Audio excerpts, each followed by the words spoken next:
On April 1st, 2010, our nation will be counted. Every person, whoever they are, wherever they live. And what we learn will transform what we know about ourselves. The 2010 census, it's a new portrait of America. The 2010 census is an exciting milestone for America. It promises to deliver accurate information about our diverse and growing population. And it's important for the future of every community. It's imperative that we have reliable data to know how to address the needs of the Hispanic community and to better determine the kinds of program development we may need to help advance the Hispanic community. Census data will be used to allocate over $300 billion in federal funds every year. Communities use the data to plan for their future, like disaster and emergency services, healthcare services, schools, transportation, libraries, senior centers, and more. Monies are allotted by the federal government according to the population, according to the numbers. And so it's so important that we get our fair share of the monies for programs coming from the federal government, so everyone needs to be counted. The 2010 census builds on the success of previous censuses and is the best planned and most well-researched census ever. And innovations, like a new short census form, will help to make it even more successful. The 2010 census, it's easy to complete. Data are always confidential and safeguarded. It's important. Community-based organizations, churches, schools, every single institution and every community needs to be part of the process to make sure that the constituents that they serve are counted. Everybody has to come together because this is the fundamental to our democracy. Unless we have a complete census, we won't have full representation and we won't have the information we need to move this country forward. The 2010 census, it's easy, it's important, it's safe.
I'd like to call this meeting to order. Will everyone please rise for the Pledge of Allegiance?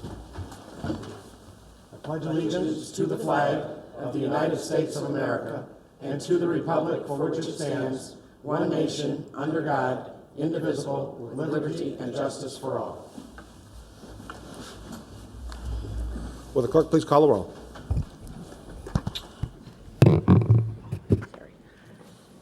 President Hartstein. Here.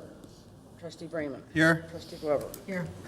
Trustee Berman. Here. Trustee Trilling. Here. Trustee Stone. Here. Trustee Sussman. Here. Quorum established. Thank you.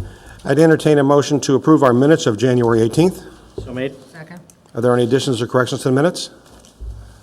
Seeing none, will the clerk call the roll? Bremen. Aye. Glover. Aye. Berman. Aye. Trilling. Aye. Stone. No. Sussman. Aye. Motion carried. Thank you. We'll move on to our warrant. I'd like to call on Mr. Tenorelli, our treasurer, and welcome him back. I hope he's feeling well, and ask for him to do the presentation on warrant 1138. Corporate fund, $1,246,087.71. Parking lot fund, $4,234.50. Motor fuel tax fund, $1,867.16. Capital projects facility, $17,072.01. Health insurance expense, $61,639.40. Water fund, $835,326.68. Buffalo Grove Golf Fund, $12,708.05. Arboretum Golf Fund, $13,257.54. Payroll period ending 1/17/10, $1,058,710.42. Total warrant number 1138, $3,250,903.47. Are there any questions relating to the warrant? If not, I will entertain a motion to approve warrant 1138. Second. Will the clerk please call the roll? Bremen. Aye. Glover. Aye. Berman. Aye. Trilling. Aye. Stone. Aye. Sussman. Aye. Motion carried. Thank you. Under Village President's Report, there are two items I'd like to bring to the public's attention.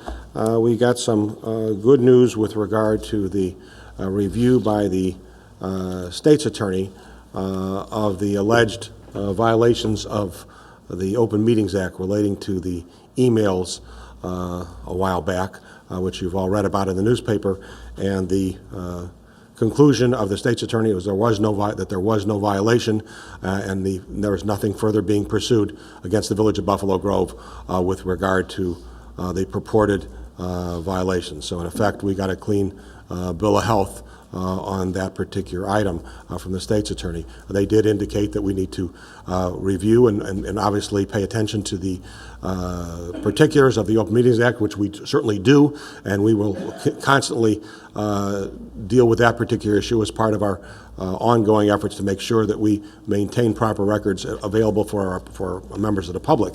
In that regard, one of the concerns I had was making sure that we don't have any particular emails lost or basically not part of the complete record.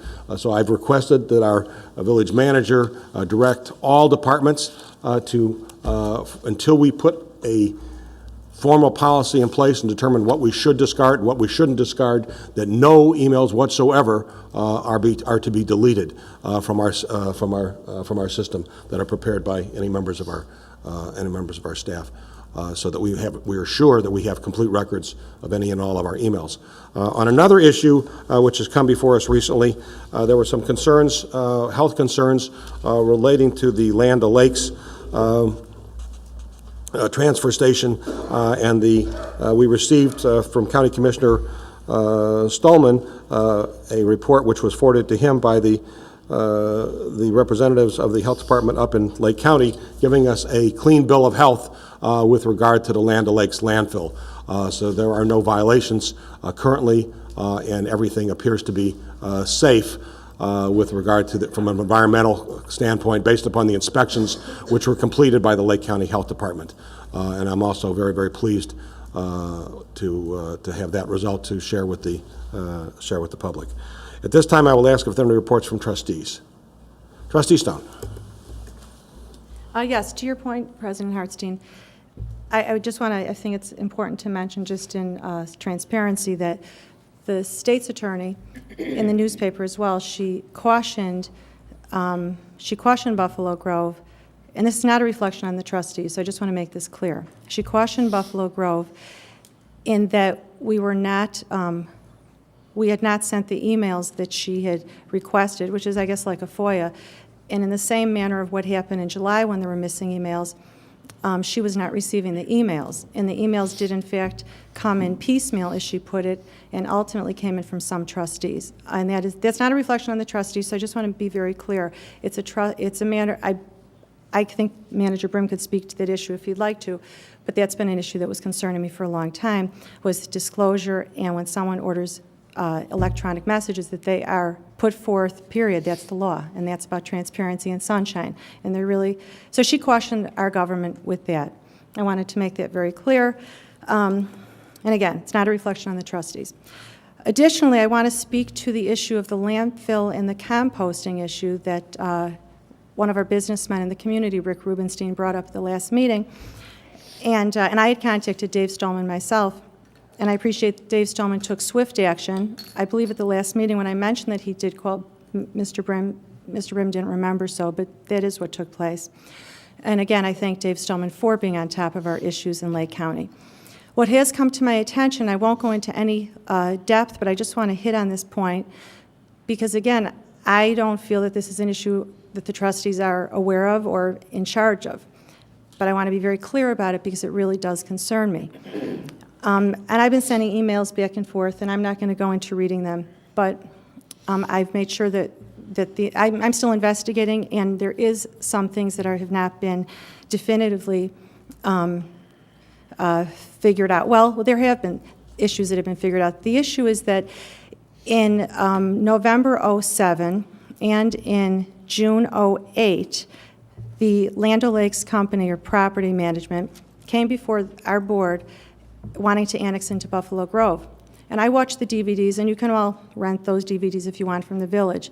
November '07, 6/08. And I'm sure the management can tell you which days those meetings occurred.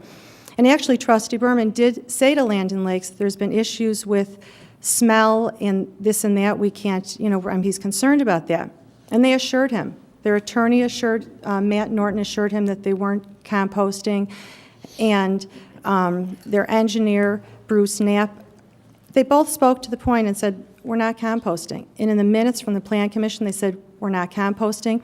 They said actually in '04, they had made a decision not to compost because it was so offensive or unaccepted in the area because of the smell that goes along with composting, that in City Park and places in the area, Highland Park Health and Fitness, Affinity Medical Center, if you've ever been in that area, you know the smell that smells like fertilizer. So the bottom line is that they presented that they weren't composting. Now what's interesting is that they did go ahead and compost. And in fact, just months before, they had applied to renew their permit that they've had for many years that allowed them to compost years prior.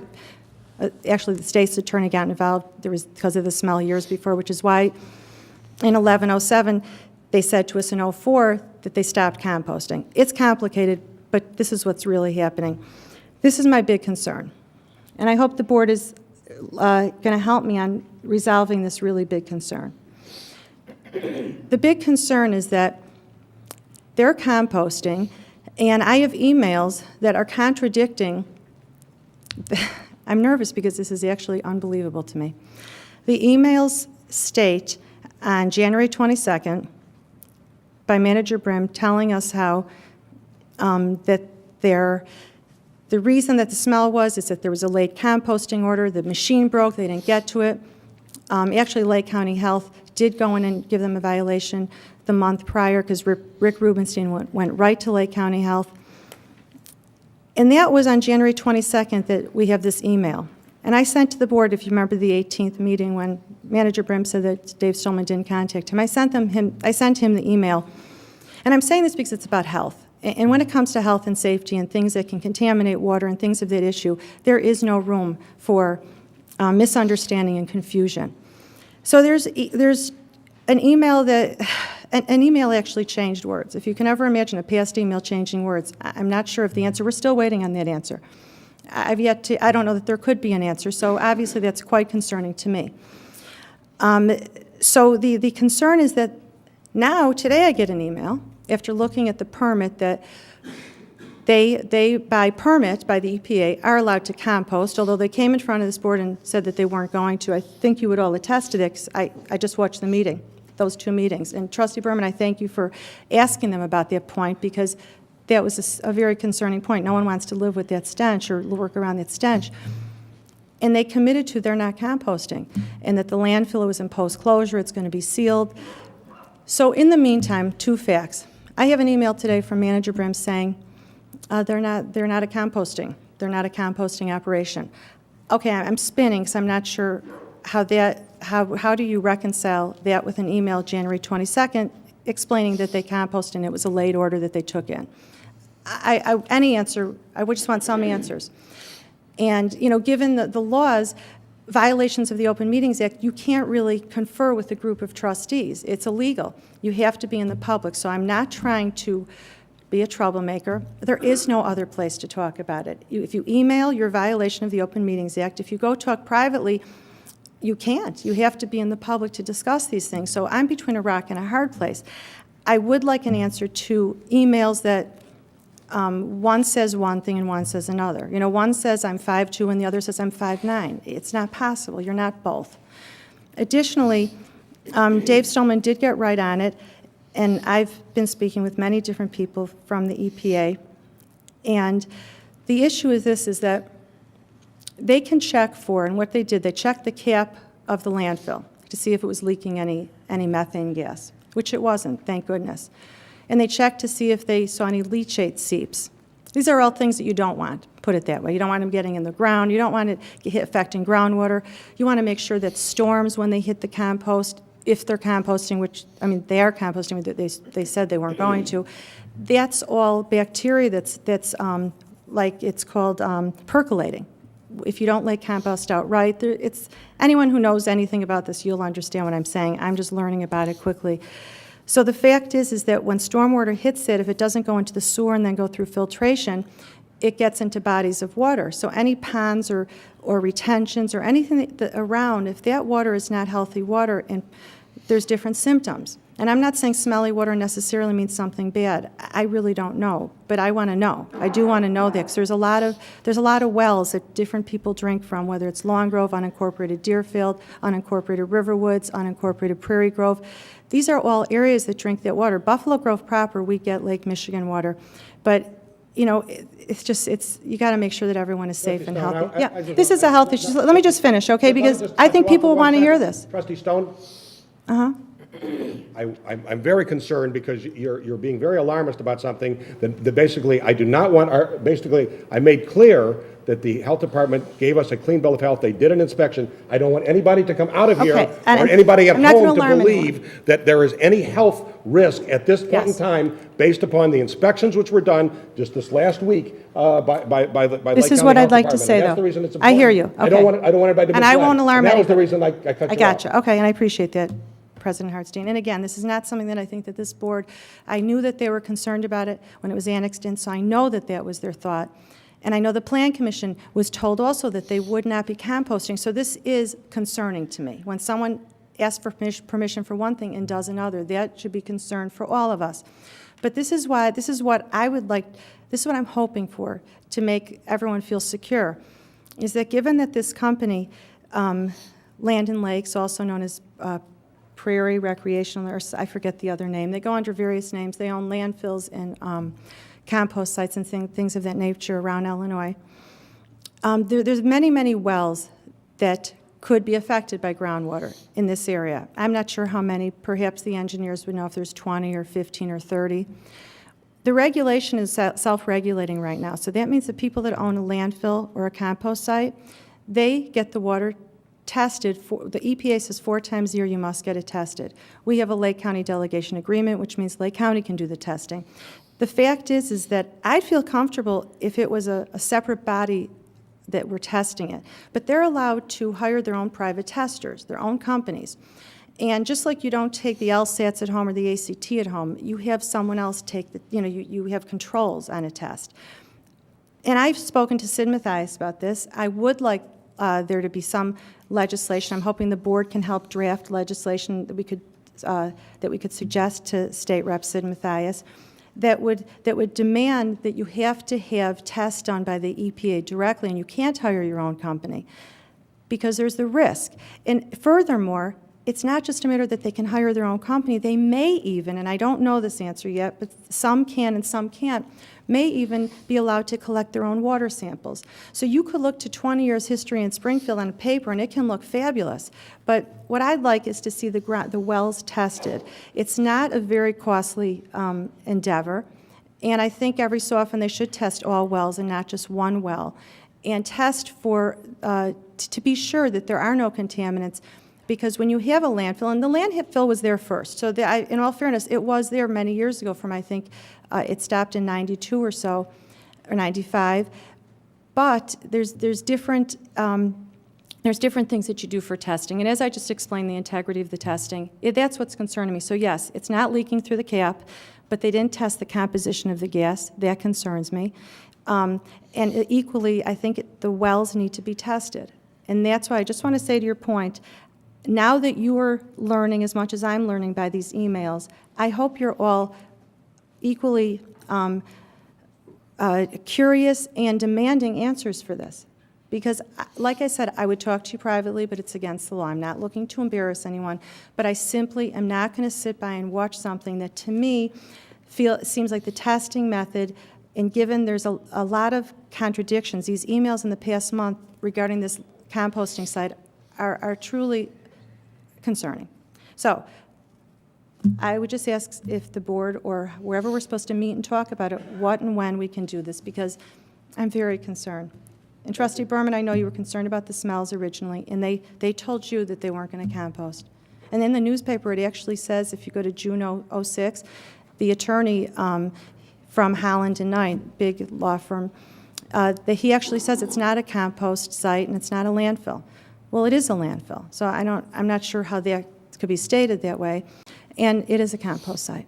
So, again, I invite all of you to help me. Let's go to talk to Sid Mathias about legislation to change for all of Illinois the testing of water and who's doing the testing and the integrity of it. We can't afford to be wrong.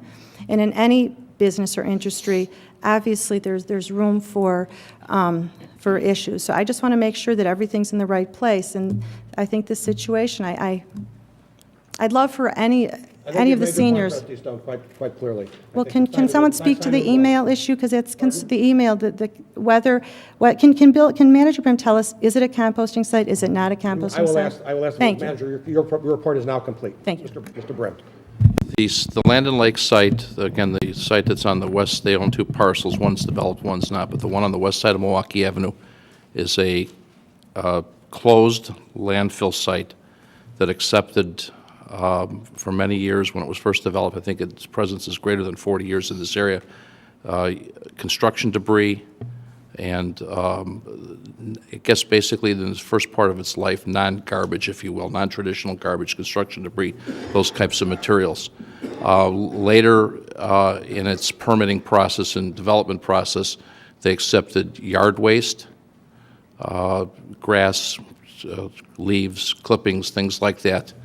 I believe up until the late 1990s. And then at that point, they went into a post-closure phase on the back of the fill, and on the front, it's ready for development. The site they've represented, in the best of my knowledge and remembrance of the process, in following the Land and Lakes process before I was manager and after being manager, is that the site has been closed. Although they are permitted to do composting on the site, they're permitted to do three things on the site. Based on the permit that I distributed to the board, they're allowed to do composting and the processes that are involved with composting, basically the collection, they can process, they can windrow, and there's parameters that are set up by the EPA for windrowing. They have the permission to have a transfer station for the collection of yard waste and to be hauled off-site. It's in the permit, it's noted to be hauled off-site to other locations, and they have the permission to run a retail operation where they sell end product to landscapers, composted materials in addition to sand, dirt, wood chips, things like that. The recent issue of the odors was not related to active composting. It was related to an order that was given by the Lake County Department of Health. The site had, by their own admission, by the admission of Land and Lakes, they had leaf mulch product that was there as an end product to be sold to landscapers. It was there too late into the season. There was too much volume that was on the site at the end of the season, and they were directed by the county, not at their own volition, but at the county's volition, to go out and basically break the mound of leaves that they had, leaf mulch, again, that was there for retail sale, and windrow it. So it would decompose and then be processed and then be hauled off-site. And that's what created the smell. And so really the composting that took place was not a planned activity, or although permitted activity, but it was a result of an action as directed by the Lake County Department of Health. I continue to, so I know there's been, the questions that I'm asked sometimes end up, I admit, end up being somewhat maybe potentially confusing answers, but sometimes the questions are not in a straight line or linear to me and my way of thinking, the ability to undertake the research, and for that I apologize for if my answers are not clear or based on my understanding of the questions. But again, I believe, to the best of my knowledge, what they are doing over there is permitted. It's permitted by the state of Illinois. It's not contrary to any laws. And again, the recent composting activities were directed not windrowing, composting and windrowing, that was not a planned process, but a directed process by the county. Thank you. Thank you. Trustee Berman, yes. Mr. Brim, I know that this has been kind of going around and around a little bit, and I don't want to be make it any longer than it has to, but I think it's important that for both the new trustees' benefit and our aid of recollection, because a lot of things happen up here and you don't necessarily remember them over the course of many years, but I'd like a written report from OVM that goes through the annexation process and just ties in the current activities to the annexation agreement and the annexation process, so that we all have a comfort level that what's happening out there is in conformance with the annexation agreement, and that if it's not, what we can do, if anything, to enforce the terms of the annexation so that they can't exceed their authority. I understand, and I looked at the permit, I'm not an environmental lawyer, but I understand the explanation you're making. I'd like to see that laid out in writing rather than you try to give that orally. Again, I think it would help everybody's understanding and ability to absorb the question. And lastly, I did just a quick look at the Illinois EPA website. In the last 15 years, there have been over 60 regulatory filings made with regard to this site, testing reports that have been filed. I think it wouldn't be a bad idea for us to simply make a request to the IEPA for copies of that documentation so that we can at least review the documentation. I don't think it's fair, with all due respect to Trustee Stone, to assume that the testing agencies are somehow in cahoots and have done something inappropriate, but I'd like to see that documentation. I think the IEPA will make it available to us, and I suspect if necessary we can FOIA that. But I think it would be helpful for us to see it. I do believe, and I agree with the village president, that the report from the county is they went out, they tested, they tried to evaluate the concerns that were raised by Trustee Stone and the residents, and their conclusion was that there is no gas leak out there or gas emissions from the site, and there are no leachate emissions, and that it is in conformance with the requirements, and that's good news. But now I think we should take the extra step and just give the extra comfort. I think that's something staff can undertake and get back to us in 30 or 45 days with a written report, not piecemeal, but a comprehensive report, so that everybody has the same information at the same time and can digest it. With regard to the correspondence question, I had asked the village president to undertake to look into that question, and I hope that when you've looked into it, you'll report back, again, uniformly to all of the trustees, not to one trustee, so that we all have the same information. Thank you. Further reports from trustees. Trustee Sussman. The Village of Buffalo Grove invites everyone to attend a health and wellness fair. It will take place on Saturday, February 27th from 9 in the morning until noon, and it will be held at Schwaben Center. Admission is free. Refreshments will be served. So far, there are over 22 exhibitors who will be on hand for that. There will also be free blood glucose screenings and free blood pressure readings. And Schaumburg Township Disability Service is offering free amplified telephone for people with certified hearing loss. So it's worthwhile for everyone to attend, and I'm sure you'll learn lots of things at the fair. Thank you. Thank you. Trustee Bryman. Thank you. I just want to clarify a couple of things and talk about a couple of things that Trustee Stone mentioned. And Lisa, you mentioned the fact that you can't discuss with any of us certain issues, and I think we've tried to explain it to you, and I think council's explained to you, that the open meetings violation has to do with when a meeting of a majority of the quorum, which in this case would be 3 members, are together and contemporaneously and discuss something. There's nothing that prohibits you from talking to Bev solely, or talking to Steve or myself or anybody else individually, and that's possible. So I just want to make sure you understand that fact. Secondly, and regarding your comments about the emails from the state's attorney's office, I think it's a little bit more. I want to clarify that also a little bit. And the ones that we're talking about, I believe, are the ones I'll call the Berman emails, the ones that he provided before his interview. And I understand, in fact, the state's attorney's letter really didn't browbeat us, didn't chastise us. All it was just mentioning the fact that she got him somewhat piecemeal, some from counsel and some from a trustee. And I believe what happened, if I'm not mistaken, is that they had asked for emails, the string, and later on during the course of their investigation, if discussions with several members, I know the village president, myself, Trustee Berman, I think Mr. Kahn, we were all interviewed, and a discussion was held with regards to what our procedure generally is as far as setting meetings, and specifically as it came up to about this meeting when Trustee Berman was unable to attend, who he contacted. And at that point is when Trustee Berman said, well, gee, to council, I've got some emails to that effect, and sent them along. Those were never requested beforehand, and we voluntarily gave those, and something that we didn't have to do. So I just want to clarify the fact that the state's attorney didn't find that there was any wrongdoing. They just mentioned the fact that she got certain emails in certain different forms, and based upon those, she made the conclusion. Thank you. Trustee Berman.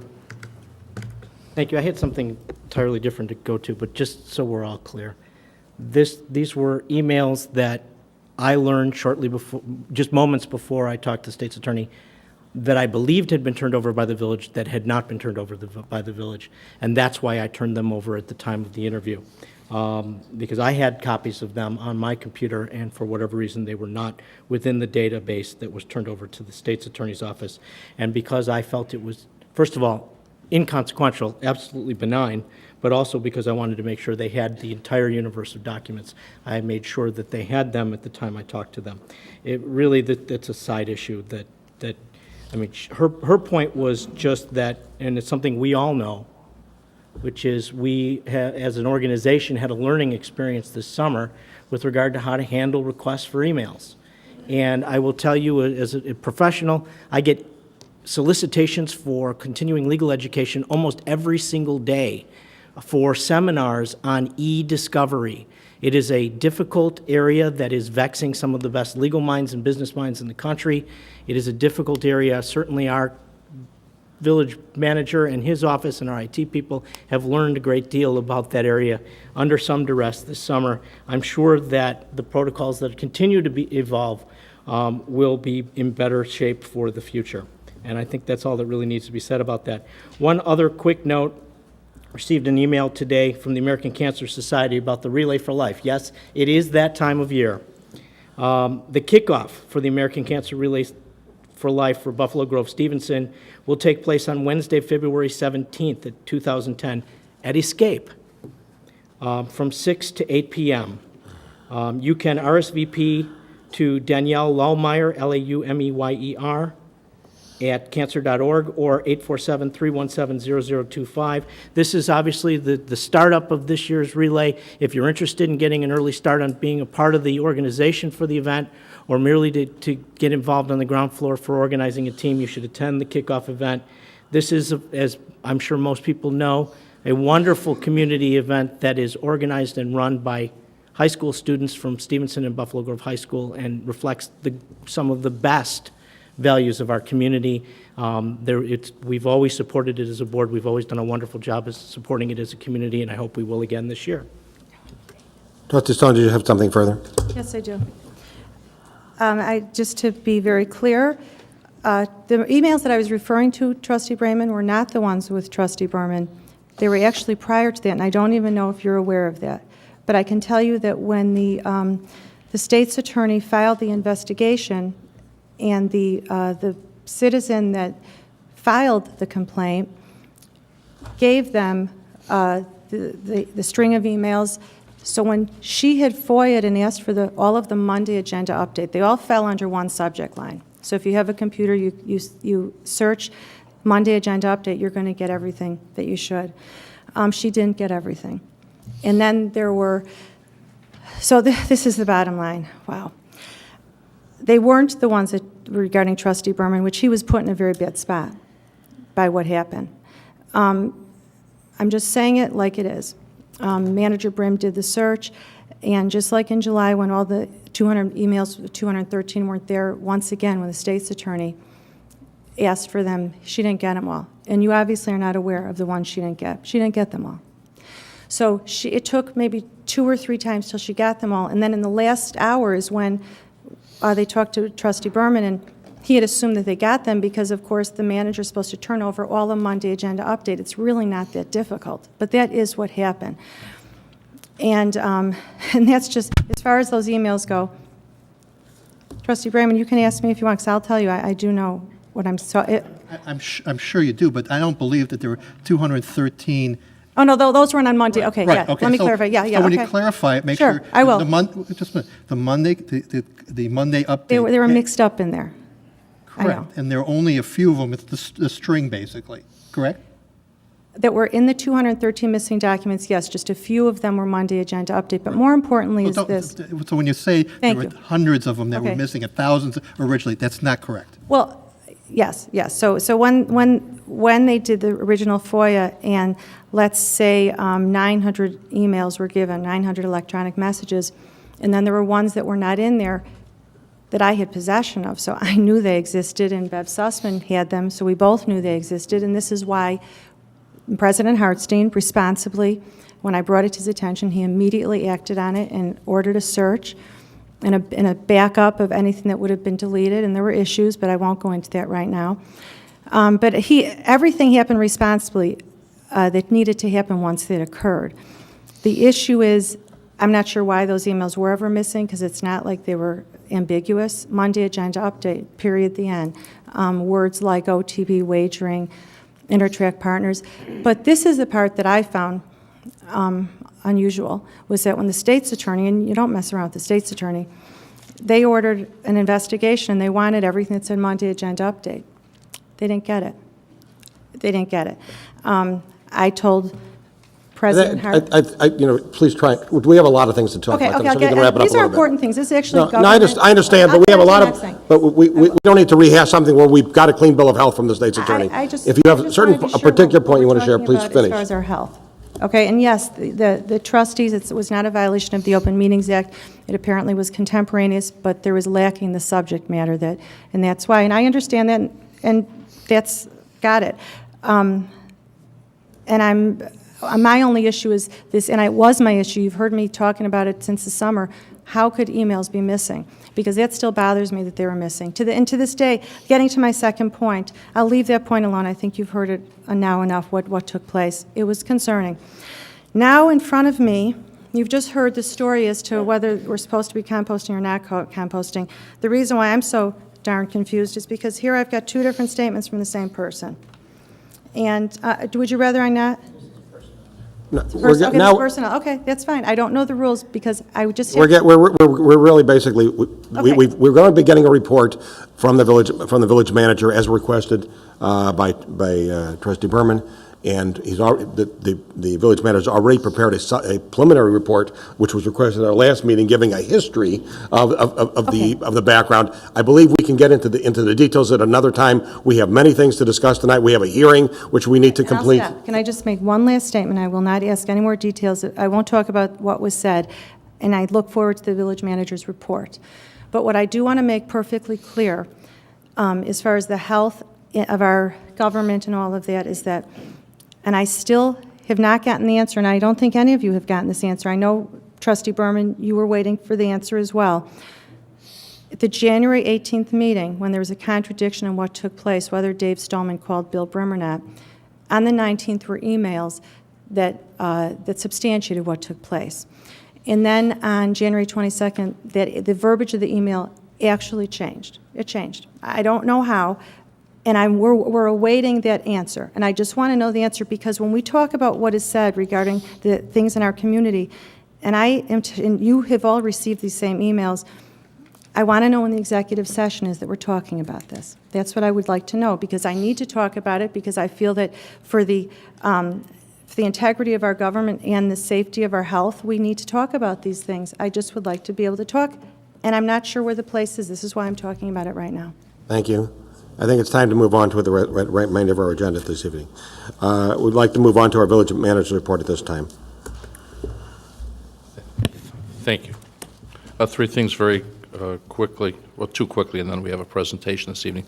The first is that on the dais this evening, speaking of Open Meetings Act, is the training for designees.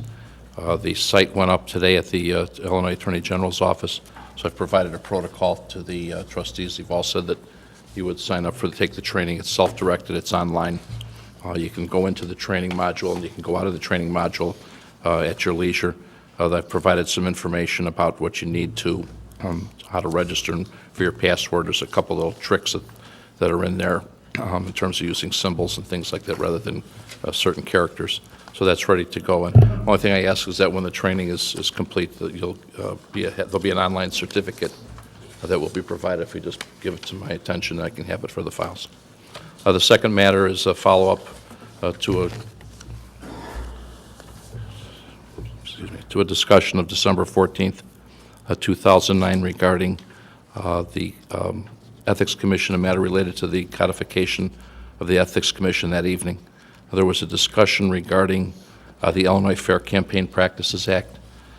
Bill Racer was asked to provide a memorandum of his research, and that has been prepared, and that is on the dais this evening for everyone's review with his recommendations and comments regarding that initiative.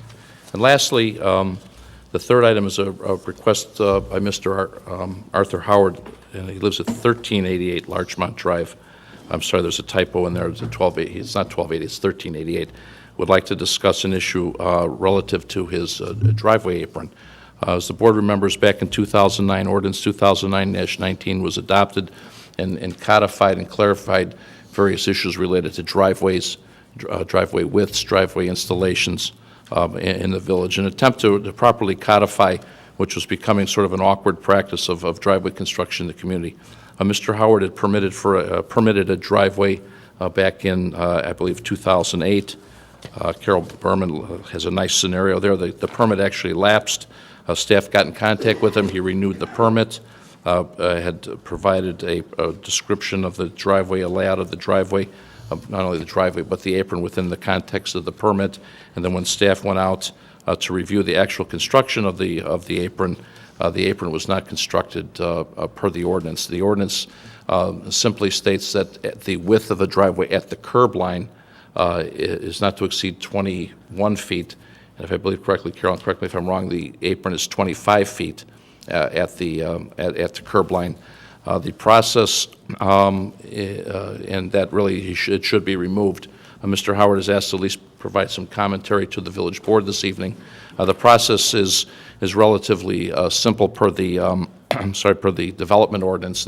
Put a copy of the procedure on the dais this evening, is that Mr. Howard, again, would like to speak to the board tonight, but the board really can't make a decision this evening. There's a required public hearing that's necessary to deviate in any way from the development ordinance. The hearing can either be before the Plan Commission or before the village board if you so choose. But again, the requirement for a public hearing is mandatory.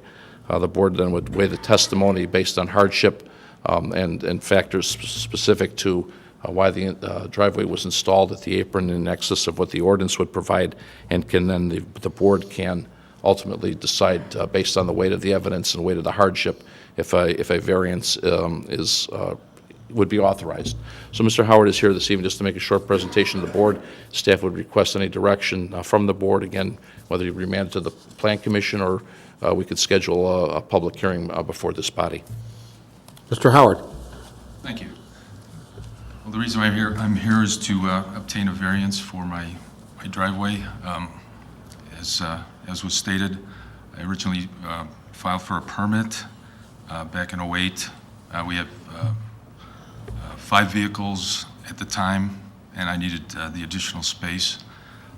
What I found, though, is that as you access or egress from this driveway, if I was not allowed to add the additional bricks, it was rather difficult to make the necessary turn into the driveway. There's a tree on one side that poses an obstruction. Also, if you egress directly from the driveway, you may end up with making somewhat of a mess with the grass and mud when it rains. It's kind of unsightly. Right now, aesthetically, I think the driveway looks aesthetically fine. So I'm looking to get some relief for making this change to the driveway. And I understand, I thought it was going to be a simple request, but apparently there's another process that I have to go through. We have, unfortunately, there's a process because we're giving a variance from what is allowed under the law. So therefore, a variance has to be granted. In order to do that, we have to have a public hearing, and it has to be scheduled and so forth before a proper body, whether it be the village board or whether it be our Plan Commission. Is this a Plan Commission or ZBA? This is the Plan Commission or the village board, not the ZBA. Okay. And at this point, I would ask what the pleasure of the board is with regard to the hearing of this particular concern by the resident. Any recommendations as to Mr. Trustee Trulling? If I could add. Yes, sir. We're talking a matter of anywhere from 20 to 25 brick pavers that are being requested to be removed. It's sorry to take up your time. I understand, but unfortunately, we basically we're sort of stuck with the laws that are in the books. In order to basically deviate from what the laws are, we have a process we have to follow. So, Trustee Trulling, I'm sorry. I'm going to assume if this goes to the Plan Commission, it still has to come before the board for final approval. Correct? That's correct. Well, I think hopefully we learned our lesson. There are certain things that belong at the Plan Commission, and this is certainly one of them. I don't believe that it's our venue to hear this case and to be able to determine, at least at this point in time. So my recommendation is that it be remanded to the Plan Commission for their review. You have a motion to that effect? Yes, please. Second. Okay. There's been a motion made and seconded. Is there any discussion on the motion? Trustee Brayman. I would just want to, I'm going to be abstaining and recusing myself. I've had a long personal and business relationship with Mr. Howard and his family, so I'll be abstaining for purposes of this motion. Thank you. Trustee Berman. Thank you. I support Trustee Trulling's motion to refer this to the Plan Commission. I think that's the appropriate body to make the decision. In doing so, however, I want to make it very clear that there are specific standards that need to be met, and you're going to have to prove up your case, as it were, sir. That these regulations, if strictly adhered to, would cause unnecessary hardship because of topographical or other conditions peculiar to the site, and that such variance may be made without destroying the intent of the title. I think the record is somewhat troubling, given the history of this site and the variation and the nature of what you requested and what you ultimately built, but I'll leave that to the Plan Commission to review and make their decision and ultimately make a recommendation back to us. There's been a motion made and seconded. Any further discussion on the motion? If not, will the clerk please call the roll? Raymond. Abstain. Glover. Yes. Berman. Aye. Trilling. Aye. Stone. Aye. Sussman. Aye. Motion carried. The matter stands referred to Plan Commission. Mr. Howard, staff will explain the process to you, and that will be set up for an appropriate hearing before the Plan Commission. Thank you. That would conclude my report, Mr. Thank you. We now move on to an item of special business, which is recognizing Continental Restaurant. Mr. Is Pete here? He's here. Yep. Where's he? I didn't even see him back there. Oh, there he is. Okay.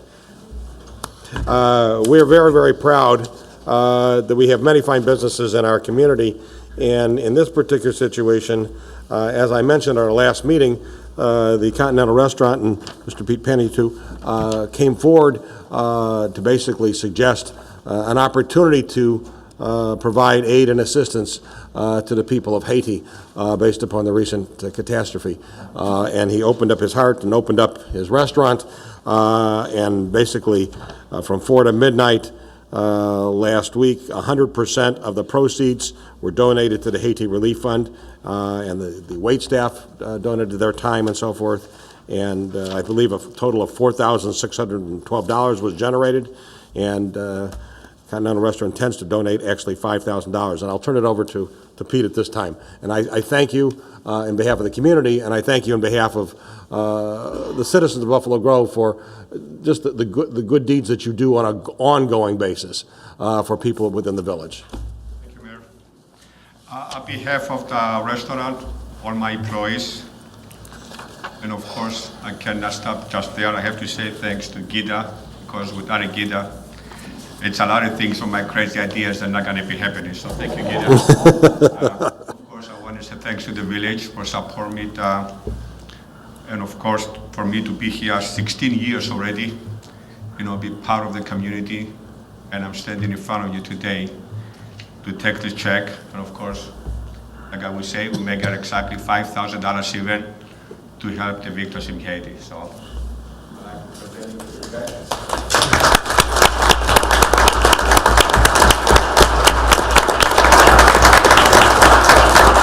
I'd like to introduce Mr. Leon Gopin, who represents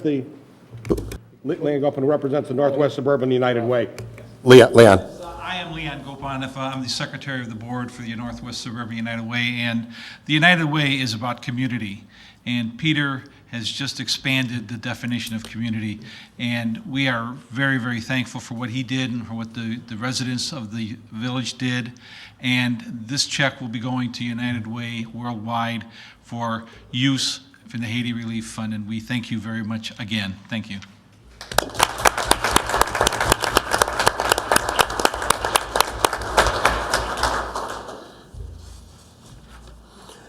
We now move on to the continued public hearing relating to the amendment of the special use of the Escape Family Entertainment Center and the public hearing relating to consideration of amendments to the village zoning ordinance concerning uses allowed in a family entertainment center. Ms. Newkirk. Excuse me, Village Manager. I'd just like to state, though, on the dais also this evening, there was this ordinance, the special use ordinance, will be based on a draft dated 1/30/2010. That is different than the draft that was distributed last Thursday with the packet. And the only difference is the clarification of ownership that was just resolved over the weekend. Again, it's in the third whereas that the actual owner of record is Inland Real Estate Illinois LLC rather than Inland Real Estate LLC, which was in the prior draft. Also, a new whereas has been added, a fourth whereas after the third that was just mentioned, that notes that Super Value Holdings, a Missouri corporation, is a lessee of the property pursuant to a lease agreement dated April 12, 2000 with Inland Real Estate Illinois LLC, and Escape Entertainment Center LLC is a sublessee of Super Value Holdings Incorporated. And then also Exhibit C has been amended, that being the acceptance and agreement to provide for a necessary signature block for Super Value Holdings Incorporated. and also to clarify Inland Real Estate Illinois LLC. Other than that, the ordinance is the same. And then Gita would like to make some comments to the board. Thank you. Just a couple of additional comments. Just for the record, just a brief overview of the project. Escape, which is located in the Buffalo Grove Town Center, the owner has petitioned the village to create a special event room, which would include corporate events, private parties, and public events, and specifically dance parties, which would be events open to the public for the purpose of dancing for various age groups. This proposed special events room would be located where laser tag was planned. Laser tag is proposed to be relocated, actually has been relocated to the former batting cage area within the facility. And the consideration this evening, as Bill mentioned, is an ordinance which is dated January 30th, 2010, which, if approved, would serve as the 20th amendment to the Town Center Planned Unit Development Amendment to the special use for Escape Entertainment. Mr. Bill Feldgreber, who's the owner of Escape, is with us this evening, as is his attorney, Mr. Rob Feldgreber, and Ms. Linda Shore, his associate. Just as a follow-up to last discussion at the board meeting, as Bill mentioned, we received the direction from the village board and made several changes to the ordinance. The first relates to letter K, which is the video surveillance system. To reiterate, the village will provide the labor for the video surveillance system, and the operator would be required to pay up to a maximum of $2,100 to install the Rapid Eye software. As you heard from one of our police officers at the last meeting, as well as from Chief Belinsky, this Rapid Eye software is critical to the police department operation. It provides uniformity for the police department. It has more options where the police department would be able to view the security system at more than one terminal within the station, which again is critical to their emergency response and surveillance if needed.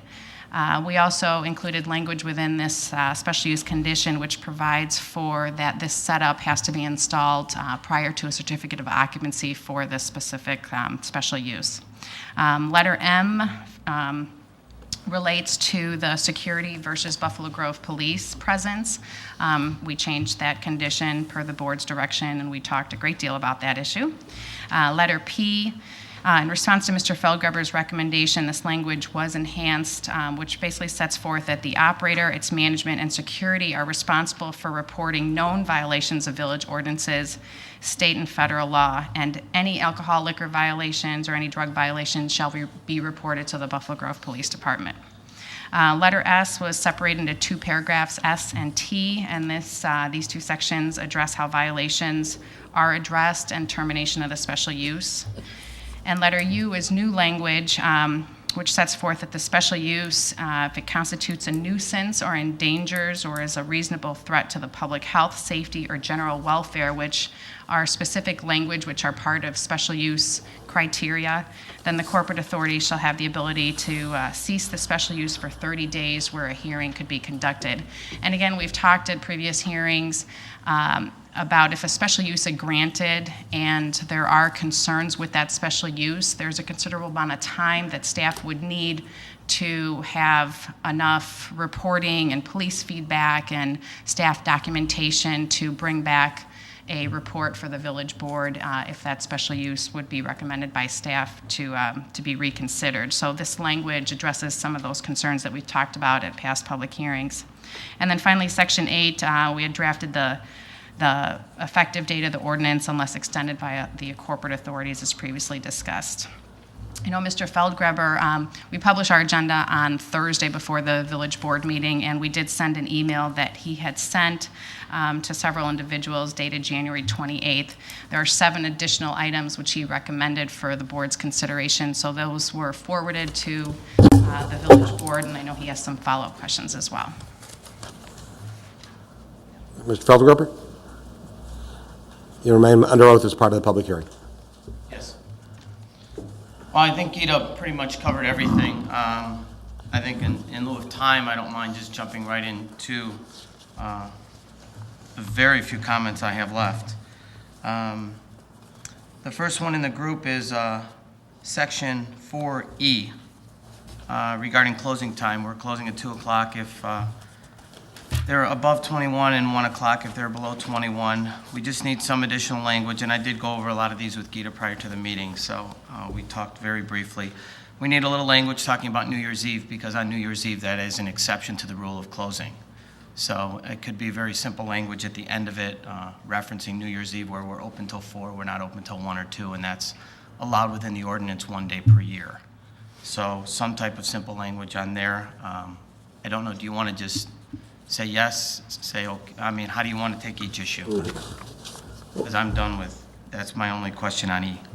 That's on section E. Does anyone have any objection to that particular request? Mr. Race, I assume that's something that could be easily... Yes, because our current statute allows a liquor establishment to be open. Okay. Okay, could you go on to your next item? Thank you. G, under the holiday section, Columbus Day was missing, so I wanted to add Columbus Day into that group, which is a recognized national holiday. Does anybody have an objection to that particular request? Seeing none, I assume that can easily be added, Mr. Reza. Okay. I know we talked a lot about this, and I reread the minutes from the last meeting, and then I read the revision that received on the 25th or 6th, and then I got another revision on the 28th. Again, I am not asking that the system be changed. I'm not asking that that we get out of a rapid eye or the police department installs something that they're not familiar with or not trained on. All I'm asking is that a Honeywell professional can explain after my reading, and I did try contacting Officer Montgomery last week. I called the station twice, left a message once, because I did want to talk with him and set up a meeting with Honeywell to try to have a little more knowledge for tonight, and I did not receive a call back, so not sure why or if he was too busy. But all I'm looking for is clarification from Honeywell that if I send them a clean IP address into their existing system without having to modify anything that they do today, I'm fine. If not, then I would agree on spending the up to $2,100 to install a Rapid Eye Multimedia LTV7 unit.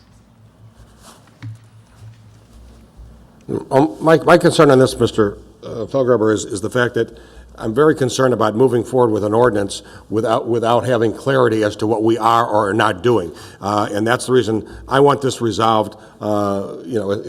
Before anybody proceeds. Now, that may very well be able to be dealt with in view of the fact that there will be no certificate of occupancy issued until the foregoing payment has been made. So that may cover that. If everybody's comfortable with that, that's fine. But I am concerned that we have clarity as to what is or is not going to happen with regard to the situation. Because I believe if our police department feels we have to have the Rapid Eye system to be able to have access to the information, then I believe that's what we need to have for the benefit of from a security standpoint, from a surveillance standpoint, by our police department through their various forms of equipment that they currently have in place.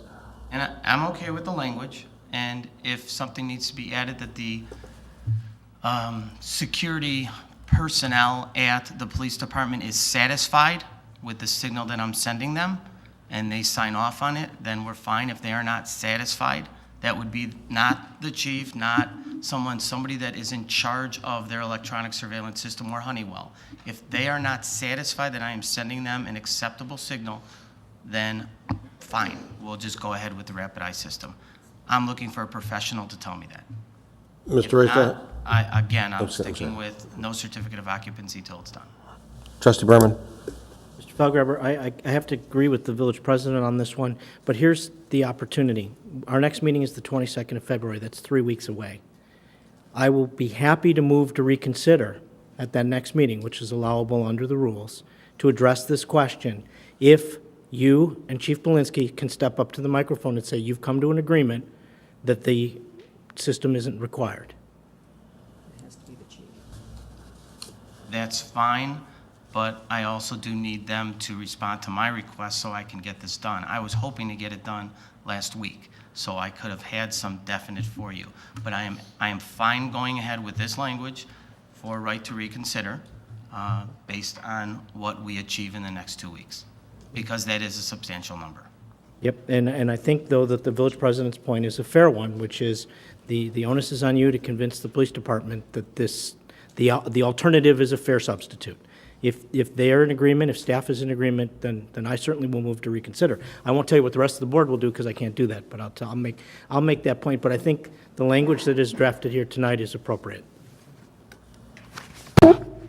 I'm fine with that. All right, if we're prepared to go ahead with this language, then I think you should go on to your next point. Okay. Regarding M, just a clarification, when you talk about minimum, you're talking about a floor, correct? Village Attorney? You're not referencing any type of ceiling? Yeah, I thought we answered that question last time. I'm sorry? I thought we answered that question last time. I read the minutes, I did not see it in there. I saw my comments, but I didn't see the comments back. But if that's the case, that's fine, we could leave that one alone. Towards the end of the sentence, it talks about credible threat. We talked about a definition. And the comments that I received back on our side, and we're looking for an objective standard, not a subjective standard. So I'm not sure how we could achieve this with the word credible threat. And I open that up for a comment or question from anybody on the dais. Mr. Reza, is there something further that you feel can be done in tandem with our police department based upon the testimony which was given at our last meeting, or do you believe this is sufficient language that's clear? As I remember the last public hearing, the chief of police gave his interpretation of what a clear threat assessment, how a clear threat assessment was achieved, and I didn't hear any response from the board as far as making any change to that language. So I did not change it. I believe in the notes that I read was a definition was going to be provided. If those were in the notes, then I missed it. And I believe that I would agree with the village attorney. I believe that the police chief provided an explanation of what the approach that's taken by public safety in terms of their own internal review, the validation externally, and to make a determination of what, professionally, what is a credible threat. I do agree with Bill Race's observation.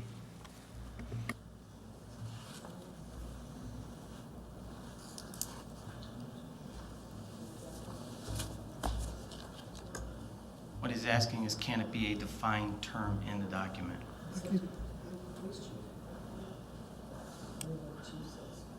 Mr. Chief, do you have something you'd like to add to this particular discussion? I know I think you gave a pretty good explanation at our last meeting of a credible threat. But if you'd like to, if there's something you'd like to add to the discussion at this time.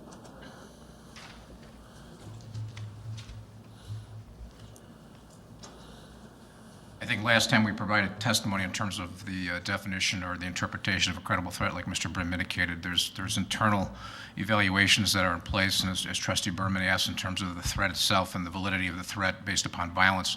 And we also said that would be just wait for that individual situation. It wouldn't go any further in terms of requirement of extra security. So it's subjective, it's objective, it's hard to put a term on it, but it's, as far as the validity, the assessment based upon professionals, I think you just have to trust in your professional people here in terms of credible threat as defined by the law enforcement officials.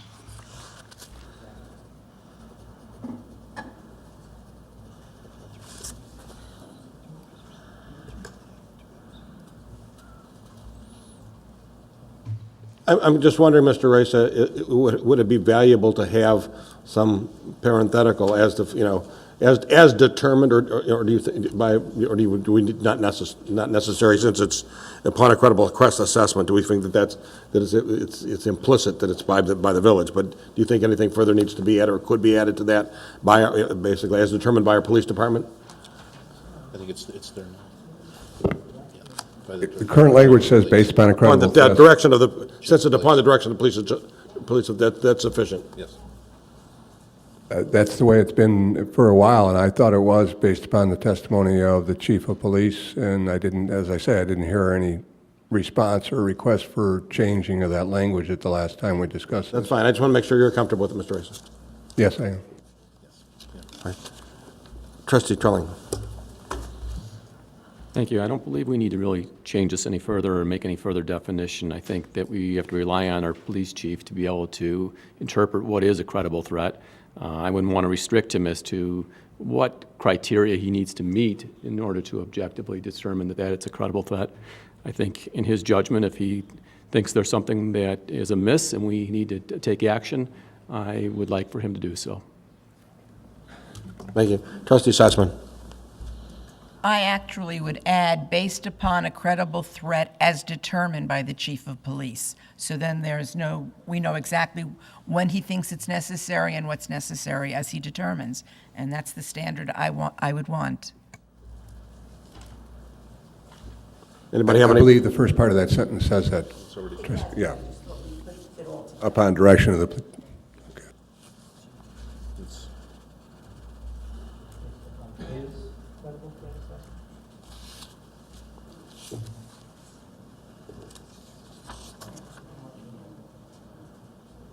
Well, if there is a definition somewhere in the minutes, if there is an issue in the future, we can always reference the minutes back. So at this point, then, we'll just go ahead forward with the language that it's printed. Trustee Stone. I also wanted to say I do think that it's necessary to have the chief of police make that determination, and that it may be things that the criteria isn't known until he has it happen, and I think that has to be his call in this situation. I agree with that. Thank you. I'm fine. The last issue, I'm in agreement with 8. I just think we need to either modify or change the language. It talks about 180 days, which is fine. I'm assuming you mean 180 days after I open, not after I sign the document, because there's going to be about a 35 to 40-day window from signing the document to actually starting the operation. So either the 180 could turn to 220, or the note could be effective March 1st, March 5th, but something to allow both of us that 180-day window.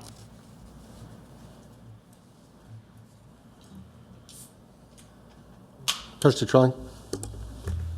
I have no problem with modifying this to read that this ordinance should be effective for 180 days after, if you want to, I suppose we should have passage, approval, and publication, and also we should also have the later of also the certificate of occupancy. So in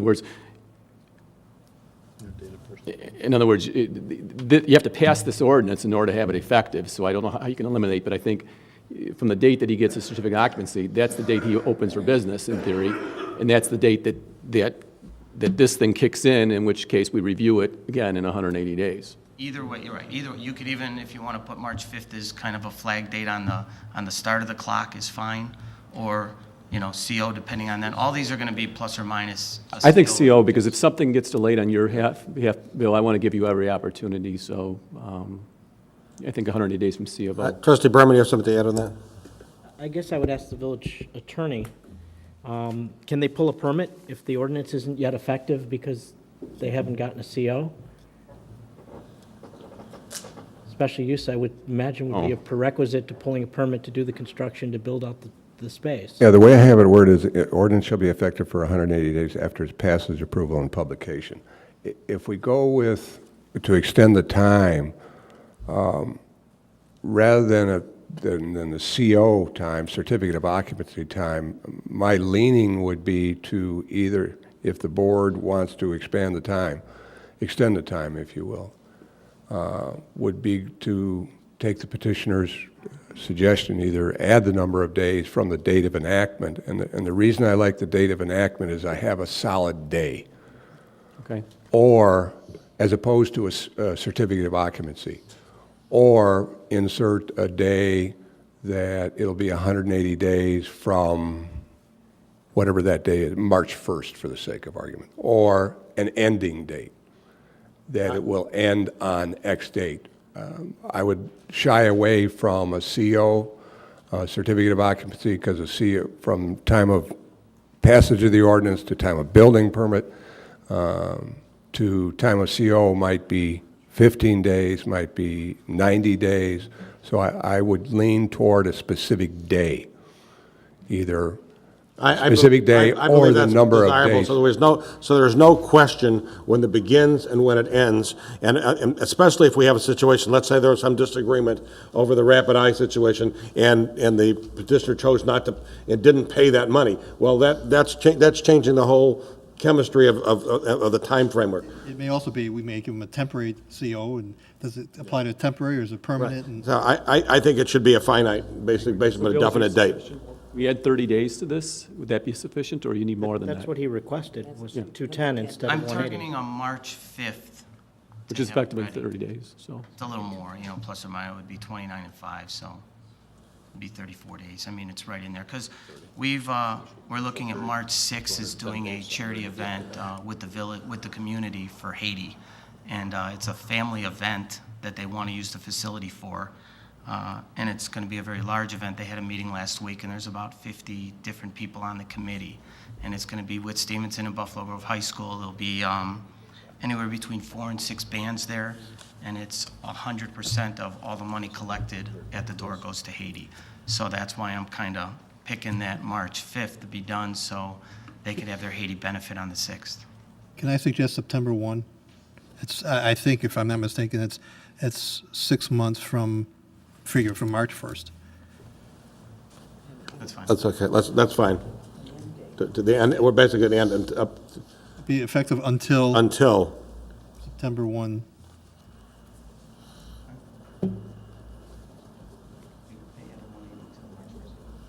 That's good. Okay, fine, thank you. Okay. And Trust- that's all I have. Trustee Brayman, did you have something further? No. Any further comments by anyone in the audience, anyone on the board relating to the public hearing? Thank you. We'll continue the public hearing until the time this matter appears on the agenda.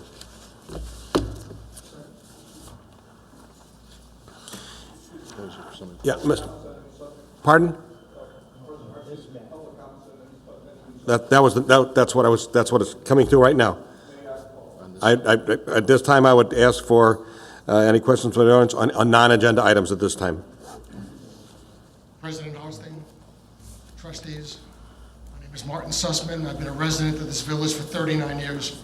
I've sat here for 6 meetings discussing this escape. And tonight we're talking about seepage, we're talking about smells, we're talking about water possibly being contaminated, but we're not worried about death.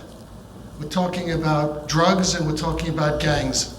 And if you think this is not going to happen, you're sadly mistaken. With Stevenson High School, we've discussed, has drugs in it now. Buffalo Grove High School has drugs in it now. So it's going to be even better when we allow this to happen at Escape. It doesn't make any sense to me. I'm sitting here shaking my head every meeting, listening to this, and I just don't understand it. Because it's going to attract the gangs from the other suburbs north of here. Drugs are going to come in. We're not going to have any protection. We have the finest police force, the finest chief. He has testified, Meg has testified, that there's not going to be enough protection because outside of Escape, in the parking lot, across the street by the Jewel, we're not going to have any protection. The police force is not going to be allowed to be there because Escape doesn't want to pay the cost. I've talked to the chief. Trustee Stone, you've talked to the chief. We both know that drugs are a big problem. And the chief is dead set against this, but he's willing to go along with it if there were 2 policemen in the parking lot and 2 others on patrol at the Jewel parking lot. Now, how can we put these people in jeopardy who go into the Jewel or go into that area without police protection? How do we know what's going to happen in that parking lot next to the Escape? People are going to be going in, drugs, drinking. We won't know what's going on because there is no police protection. But I'll tell you this, there's going to be police protection because it's going to cost the village for that protection because I'm sure the police and the chief are not going to allow these areas to go without protection. So even though Escape is not going to pay for this, the village is going to pay for this. And $68 an hour, it'll be at our cost. And with the budget the way it is right now, I don't see how we can do this. It doesn't make any sense. This is an experiment. And you know, I'm going to reveal something to you tonight. I'm from New York. And there's one thing I learned when you go to school in New York, you get street smarts. And street smarts, sometimes you don't get it in other cities. But I'm sitting here listening to this time after time. And my street smarts tell me, this is dangerous. This doesn't make any sense. I cannot understand how you can experiment with drugs, with gangs, and allow this to take a chance. Well, let's say it goes on 6 months. A few things happen. You close it down like it's been closed down in other villages like we talked about. You'll never get the gangs out of here. And you'll never get the drugs out of here again at this level. Meg has told you, the police chief has told you, that they cannot protect us. They don't have the force. They don't have the personnel because the money's not there. They have enough trouble taking care of what they're taking care of right now in the other villages and at the schools. So why would we want to do this? It just doesn't make any sense. And I've talked to the chief as late as tonight, and I showed him something from 60 years ago when I had an opportunity, now you'll know how old I am, to visit with a friend of mine to a place in New York called North Brothers Island. North Brothers Island was the first in probably the country to try and treat heroin addicts. And they brought them there and they locked them up. And this experiment lasted about 10 years, and my friend was the chief psychologist on the island. It didn't work because you cannot treat them and you cannot keep what's going on as far as money and drugs from controlling the people that work there. It's the same thing here. The police who are off duty, who are not part of the police force, you don't know what's going to happen. You don't know if you're going to get a report, if you're not going to get a report. If you're going to do this, and again, I'm not for it, I think it's the worst thing you can do, the police have to be involved. Our police, our finest police. Thank you.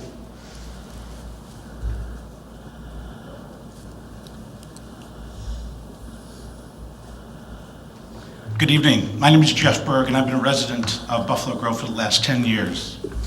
And I've been following these proceedings for the last, 6 meetings, I guess. Attended a couple of them, watched many of them on television, read the minutes, and I'm surprised that we're at where we are today. But more than surprised, I'm appalled. I look at this board, and 4 of you have seemed to be willing to risk the safety and security of the residents of Buffalo Grove for the benefit of one business. You asked Chief Belinsky to do some research and find out what does he think about a teen dance business and a dance hall. And what did he come back with? He came back with things like increased gang activity, increased drug activity, underage drinking, criminal damage to property, car accidents, a wide variety of things. And most people would say, wow, do we really want something like that? And he based it on what was happening in other communities, Vernon Hills, Des Plaines. It wasn't something that he said, well, this, I'm not really too worried, it might not happen. But you seem to ignore it. And then when we went ahead and decided that it seemed like this is moving forward, Chief Belinsky brought in Larry Linderman from the Director of Lake County Narcotics Unit of Illinois State Police. And what did he say at the last meeting? He reiterated all the same things. And he talked about having a uniformed police presence at a meeting, or at the dance club would be a deterrent. And where are you moving? There's no uniformed police. You even went so far as to ignore the police recommendation that you don't have cans because energy drinks come in cans. All to benefit one business. How many businesses do we invite to this community in which we have to worry about a credible threat assessment? I don't know of any others. I'm appalled. I really am. I'm ashamed that this board of trustees, who we put our trust in, who we vote for, has gone to this degree. I like Escape. I have nothing against Escape. What I have against this business idea is that it has the potential and actually the probability to bring problems to our community. Problems that we do not need, problems that we should not have, and problems that you are inviting. It almost seems like this is predestined. I mean, I'm reading all of, listening, reading all reading everything that has come out of all these meetings. And I truly hope that somebody will come to their sense and say, well, wait a minute. At a minimum, if we're going to have this, let's make sure that at least for the first 6 months, we request uniformed police presence. And then if everything goes great, you go ahead and say, wow, it's going great. We're going to go ahead and back off. But you're actually taking the other way. You're saying, let's go ahead and risk it without a uniformed police presence. And we'll see what happens. And then if it doesn't work out, and the gangs come to town and there's increased drug activity, then we'll see about pulling the plug if things don't get fixed. I ask that you reconsider. I don't think that's possible. I do have a question, though, and I don't remember this coming up at any of the meetings. I have two questions, actually. One, in reading Section K of the proposal, it talks about $2,100 that the escapers will pay. But the village is going to pay for installation of this equipment.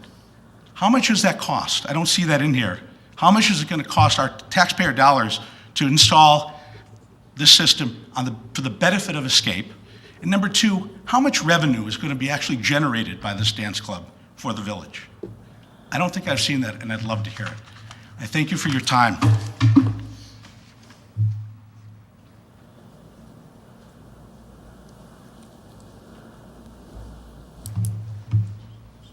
Adam Moody, Mary Lou Lane. I have a more specific question, I guess. Section 4, letter G, number 7. As we all know, Labor Day weekend is the annual event for Buffalo Grove Days. Our police department is pretty well taxed for that particular event. We are utilizing overtime. We're utilizing every single CSO that I'm aware of. And I think that putting or allowing that additional day for Labor Day weekend will just put our village at, the manpower alone would just be unsustainable. And I think it needs to be removed. Thank you.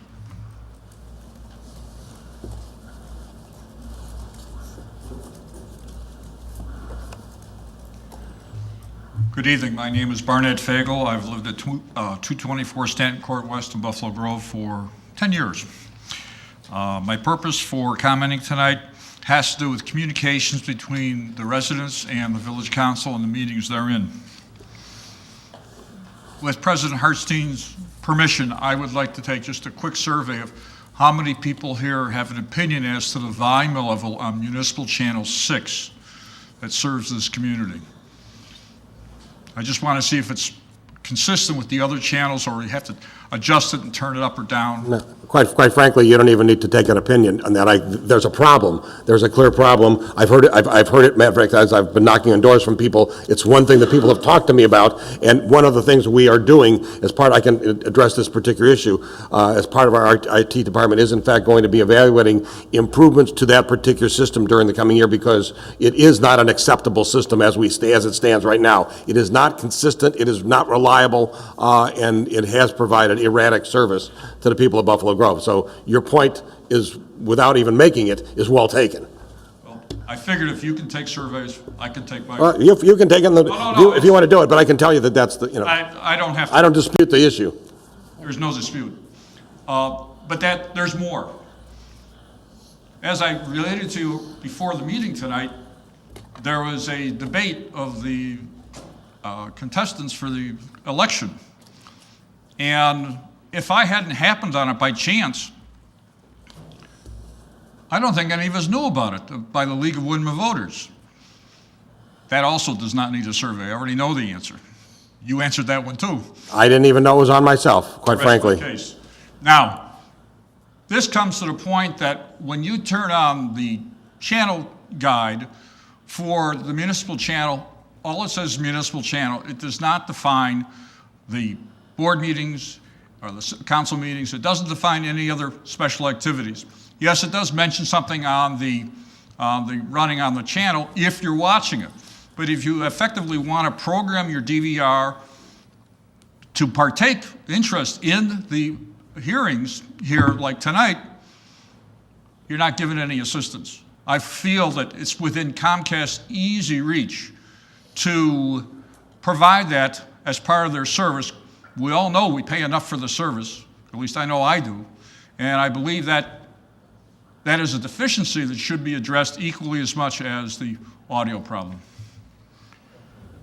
No, to the extent we can refine that, we've also looked into trying to refine that on our video streaming as well. But that's something it's something we all aspire to improve upon, and we've talked to Comcast about that. I think there are some limitations, but to the extent we can address that issue, it certainly would be very valuable if we could segregate portions of meetings and so forth. I'm not sure it's technically possible at this point, but it's something it's certainly a valid point. It's very doable.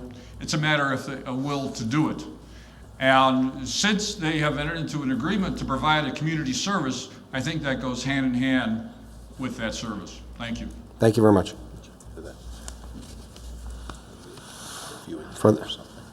Any further comments under the questions from the audience or comments from the audience?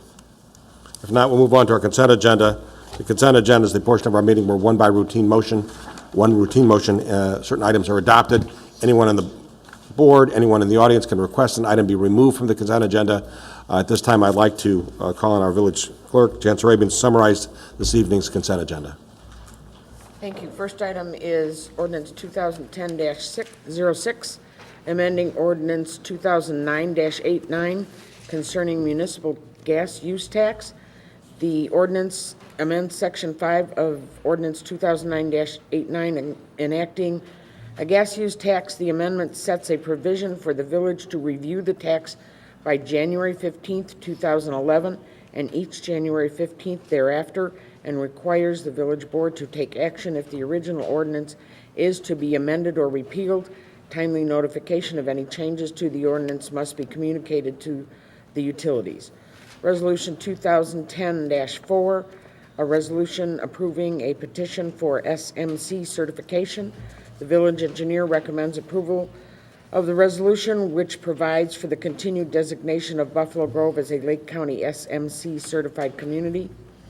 Approval of development improvement agreement Villas of Chestnut Ridge based upon updated developer information and in support of the objectives in place for the completion of the subdivision. The village engineer recommends the adoption and approval of an updated development improvement agreement. And these last two have the same explanation. One is the annual report of condition for the firefighters pension fund, and the other is the annual report of condition for the police pension fund. These reports summarize the activity and fund balances of the firefighters and police pension funds as of December 31st, 2009. Staff recommends approval of all items on the consent agenda, and that is the consent agenda. Are there any requests that any items be removed from the consent agenda? If not, I would entertain a motion to approve our consent agenda as there's been a motion made and seconded. Will the clerk please call the roll? Raymond? Aye. Glover? Aye. Gorman? Aye. Trilling? Aye. Stone? Aye. Sussman? Aye. Motion carried. Thank you. We move now to ordinance and resolutions. We move to ordinance 2010-01, or excuse me, 07, I apologize. An ordinance amending the comprehensive zoning ordinance, Title 17. Trustee Berman. Thank you, Mr. President. For purposes of discussion, I would move adoption of ordinance number 2010-7, an ordinance amending the comprehensive zoning ordinance Title 17 of the municipal code of the Village of Buffalo Grove in accordance with the memorandum in our packet and the draft ordinance dated January 13, 2010. Is there a second? Second. Thank you. This ordinance is the first of two regarding the proposed special use amendment for the Escape Family Entertainment Center. And this ordinance would amend the village's zoning ordinance, Title 17 of the Buffalo Grove Municipal Code. The two amendments are required. First is to Section 17.12.253, which is the general definition section of the zoning ordinance regarding family entertainment center. And the definition is amended basically to include the following, which is the very last sentence: dance parties, organized recreation open to the public, where the primary activity is dancing, may be allowed as an accessory activity.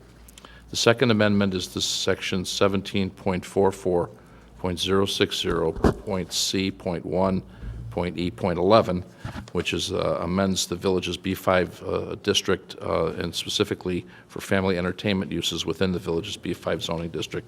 It provides for an amendment regarding security management, that the village is to be notified prior to the staging of dance parties and similar activities and special events, and specific provisions to properly manage said events and activities shall be included in the security plan.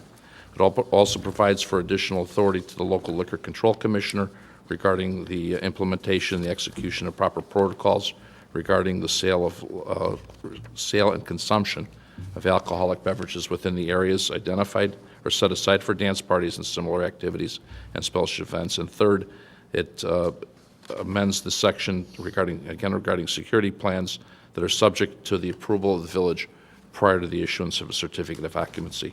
Those would be the changes, and again, to the two sections of the village's zoning ordinance to permit, if you will, the assumed consideration of the special use ordinance which would follow. Any questions? Trustee Trelling. I have one question. This is amending the comprehensive zoning ordinance and basically inserting language that discusses the dance parties as being allowed in the family entertainment center. And my question is there any restrictions we want to put on this such that later on we're going to be discussing an ordinance amending our plan unit development ordinance, and the potential for that ordinance, if you will, to be vacated at some point in the future if the operator does not meet the requirements within that other ordinance. Is there language that we want to put in this zoning ordinance that also would revoke, if you will, any portion of the zoning ordinance relative to dance, or we still want to have the information relative to dance also still included in the zoning ordinance?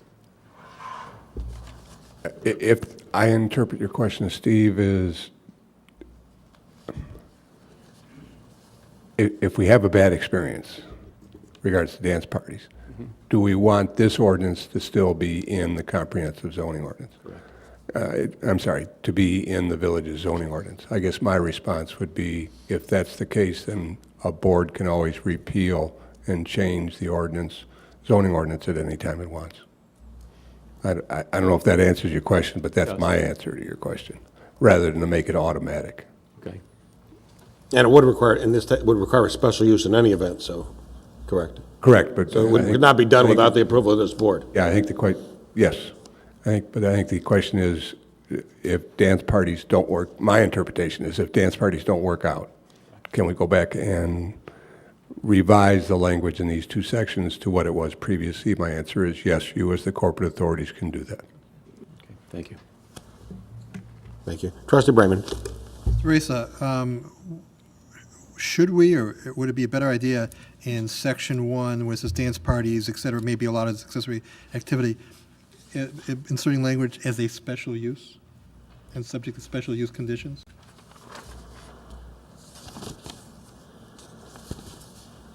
Unless there's something else in the ordinance that would require special use, if we pass this, they're just allowed, provided they comply with the next section, Section 2, but that doesn't provide for us to... I don't have my zoning ordinance in front of me, but as I remember correctly, 1712-253 is a definition section. That is correct. This is just the definition section.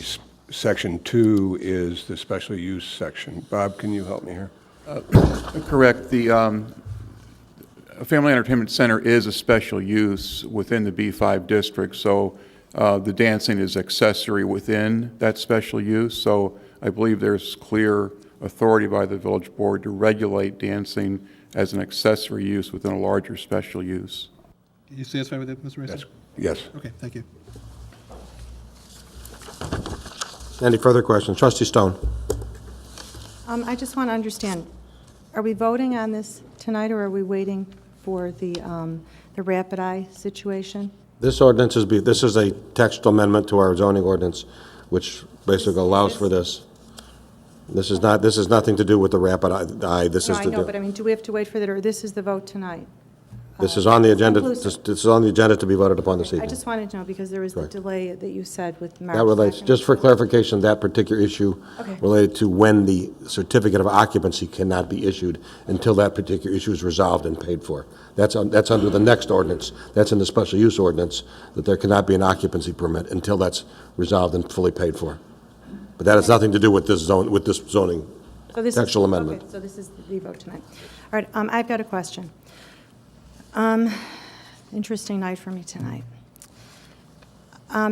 They required Buffalo Grove Police that your view, Chief Belinsky, is that for all parties that Escape has, or just for the Friday night open to the public? It's a dance arena. For instance, if they're having a party for a celebration of some sort and a couple hundred people are coming, a bar mitzvah, whatever, would that require police in uniform as well? I can answer that. That would not. Dance parties would be a defined term, so it's where the primary purpose is dancing and where the event is open to the public. So if it's a private party where there's dancing, it would not be considered a dance party as defined in the ordinance. Okay.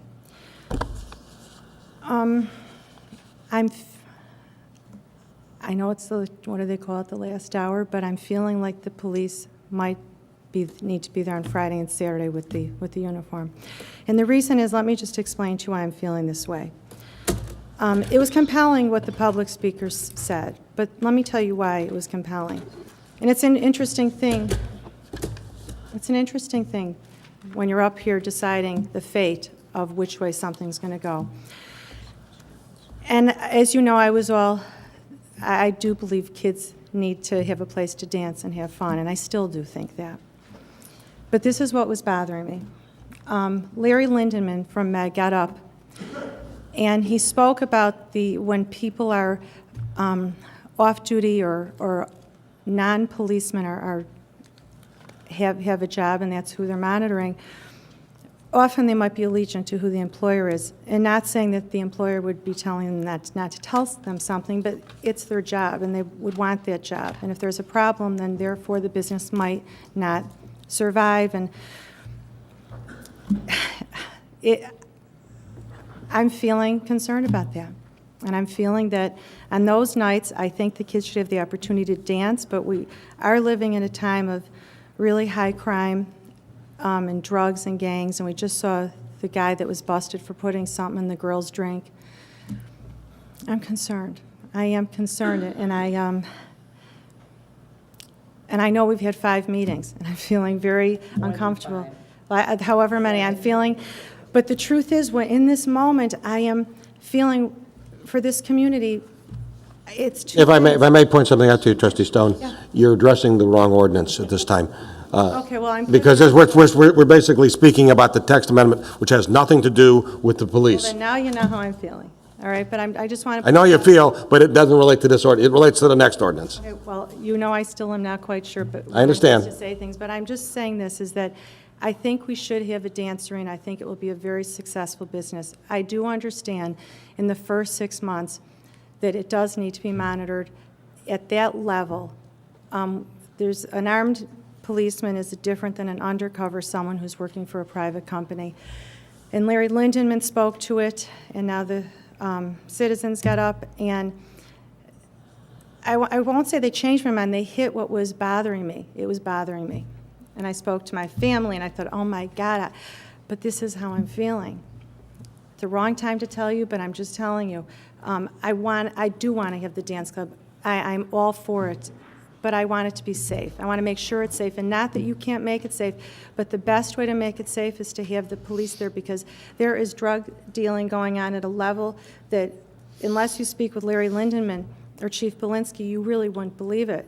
In our nice community, it's happening, and they're here already, but 200-300 kids, I think with armed police, we're going to have a better chance of making sure, just at least for the 6 months, to let's get a feel for who's coming and what's going on there. And I know it's the last hour, but better late than never. Trustee Berman. Well, it really doesn't go to the ordinance that's presented at the moment, as the village president stated. But I guess before we take a vote on this ordinance, let's find out if it's even worth taking a vote. Mr. Felgraber, you just heard one of the 4 people who were previously polled on the issue of whether armed police will be required there. You had initially said you would withdraw the proposal if that was a requirement. Is that still your position? And if so, then you need to let us know, because there's no sense in us taking a vote or going any further, in my opinion, if the requirement that police presence be incorporated as a condition to the ordinance is a deal killer for you. I guess, you know, we can't go back 3 months from now. And I think over the last 3.5 months and 7 hearings and 4 private meetings with staff, we've really addressed it and honed in on it. And we discussed this in the past, and the gentleman that spoke earlier, with all due respect to them, this isn't a new venture for me. This isn't a new opportunity. I'm not opening the doors next month. I've been open for close to 8 years now. And every weekend, there's hundreds and hundreds of people that come to our facility, for those of you that have visited the facility on a Friday or Saturday night. And we've done a good job overall on 60,000 square feet, and now we're addressing 3,000 square feet. There is enough language built in that I've finally agreed with to protect the village, to protect the community. This dance club could open and close on its first night. So you are protected, the village is protected, the chief, however you want to put it. You've repeated language many a times through A through T or E, whatever letter we're up to now. And I think the language is very strong, stronger than I would like, but I think that I'm comfortable with it because I've been doing it for long enough, managing people, time, and problems, that I don't think the problem is as big as everybody's planning it to be. You know, a company is defined by its management, and to even start comparing other communities and other people, specifically to me and Escape, you know, everybody's different. And you've seen me perform, you've seen Escape perform, and I'm getting ready to sign a document that gives you full right to basically control the destiny of my business, which is a chancy decision. But in this economy, I'm okay with that decision, and I will do what it takes to continue to protect Escape from this auxiliary use that we're proposing. And you have to be comfortable with me and knowing me to say, okay, I think this will work. So to go back to your question, I would like to go forward with the vote. I think it's important to me, especially all the time that we've all spent up here. And we've all made sacrifices to, you know, help businesses in the community, specifically mine. So I know I wasn't going to speak, but thank you. I was waiting for the first part of it to be approved, and that was my thought for the second part of the amendment. But that's the way let me follow up, Bill, if I may. What I heard Trustee Stone say, and I don't want to put words into her mouth, was that she will not support the ordinance as written, that the condition needs to be changed to closer to what the chief originally requested, which was that part of the security detail be 2 uniformed police officers at your expense for each and every dance party. The question, you originally informed the board, and now we're going back to the very first meeting, and you said, if that's the condition, I don't want to proceed because it's economically infeasible. And the question for you right now is, before we put the board to a vote and go through the steps of amending ordinances that we might not need to amend, if at the end of the day, this ordinance is amended, or the second ordinance is amended to say that you must have a uniform presence of 2 police officers at every dance party, are you withdrawing your proposal? I heard Trustee Stone's comments, and then she heard mine. So I don't know if that makes her feel better or gets her at ease. Maybe she has some comments based on what I just said, but we have spent an enormous amount of time. It's not meeting two, or yes, there I would be out the door, as I did. But we spent a lot of time trying to make this to work, and in the 9th hour, no, I'm not going to withdraw my petition. I think that people have to, trust what we're going to do in the future and go forward and make this work. I defer the floor to Trustee Stone. Okay, a couple things. First, I want to tell you, Bill, it's got my feelings of no reflection on. It could be, a religious leader owning Escape, and I would still have the same. What's nagging at me right now, it's like if someone's getting married, but they have a feeling that at the last moment that something's not feeling right. And what's bothering me is, in a very general sense, after talking with Larry Lindenman and things of that nature, there are certain businesses in Chicago that have off-duty policemen, retired policemen working there. And there are drug situations that sometimes don't get reported. I do feel that the security is elevated to a certain degree. If you have paid policemen in Buffalo Grove, the chance of them not reporting something is going to be very slim, because it's their job, it's their reputation, it's the police force, it's everything. So I just want to say that it's got nothing to do with you. Like I said, it could be whomever. It could be the most terrific businessman known to mankind. And I know you do a great job, and you have Escape, and it does well, and there's no problems. But the difference of when you gather kids, particularly, let's say 21 and older, and there's drinking, and there's just a certain level of whatever going on, or kids, just dance parties, and I'm all for them. But I can't explain that I have this certain feeling in me that it was before the gentleman spoke tonight, and you know how I've been the person convincing the board why I don't think it's necessary. But if I don't speak my truth right now, then I'm doing a disservice to the community, because I'm supposed to vote my absolute belief, and this is the feeling that's been bothering me. And before they even spoke tonight, it's been nagging at me because of what Larry Lindeman said that night. And he said the off-duty cops often will be allegiant to the businessman, and it's not that you would tell them to not report something, but remember, if they know that reporting something is going to stop you from your arena, and therefore they're not going to have that job, all of a sudden there's a monetary factor involved, from a private sense. And it's just that part is what's concerning me, and it's got nothing to do with you. You run a great business, and I think this will enhance your business. I think you'll have a great dance arena, and if you do it, if you make the decision, if I'm the deciding vote, unless someone that was against it changed their mind, I actually think that there is a sense from people, what will it bring? Because it's a dance arena versus just a bowling alley and an activity centers you have. And perhaps people might actually get a certain sense of safety that there are uniformed police there. And I know it's a shocking thing, and I can tell you, I am not liking being in this position right now. I know it's been a waste of your time, and Linda, your time, and your brother's time, and everybody's time, because although everyone, at the last moment, you don't know how someone's going to vote until that moment comes.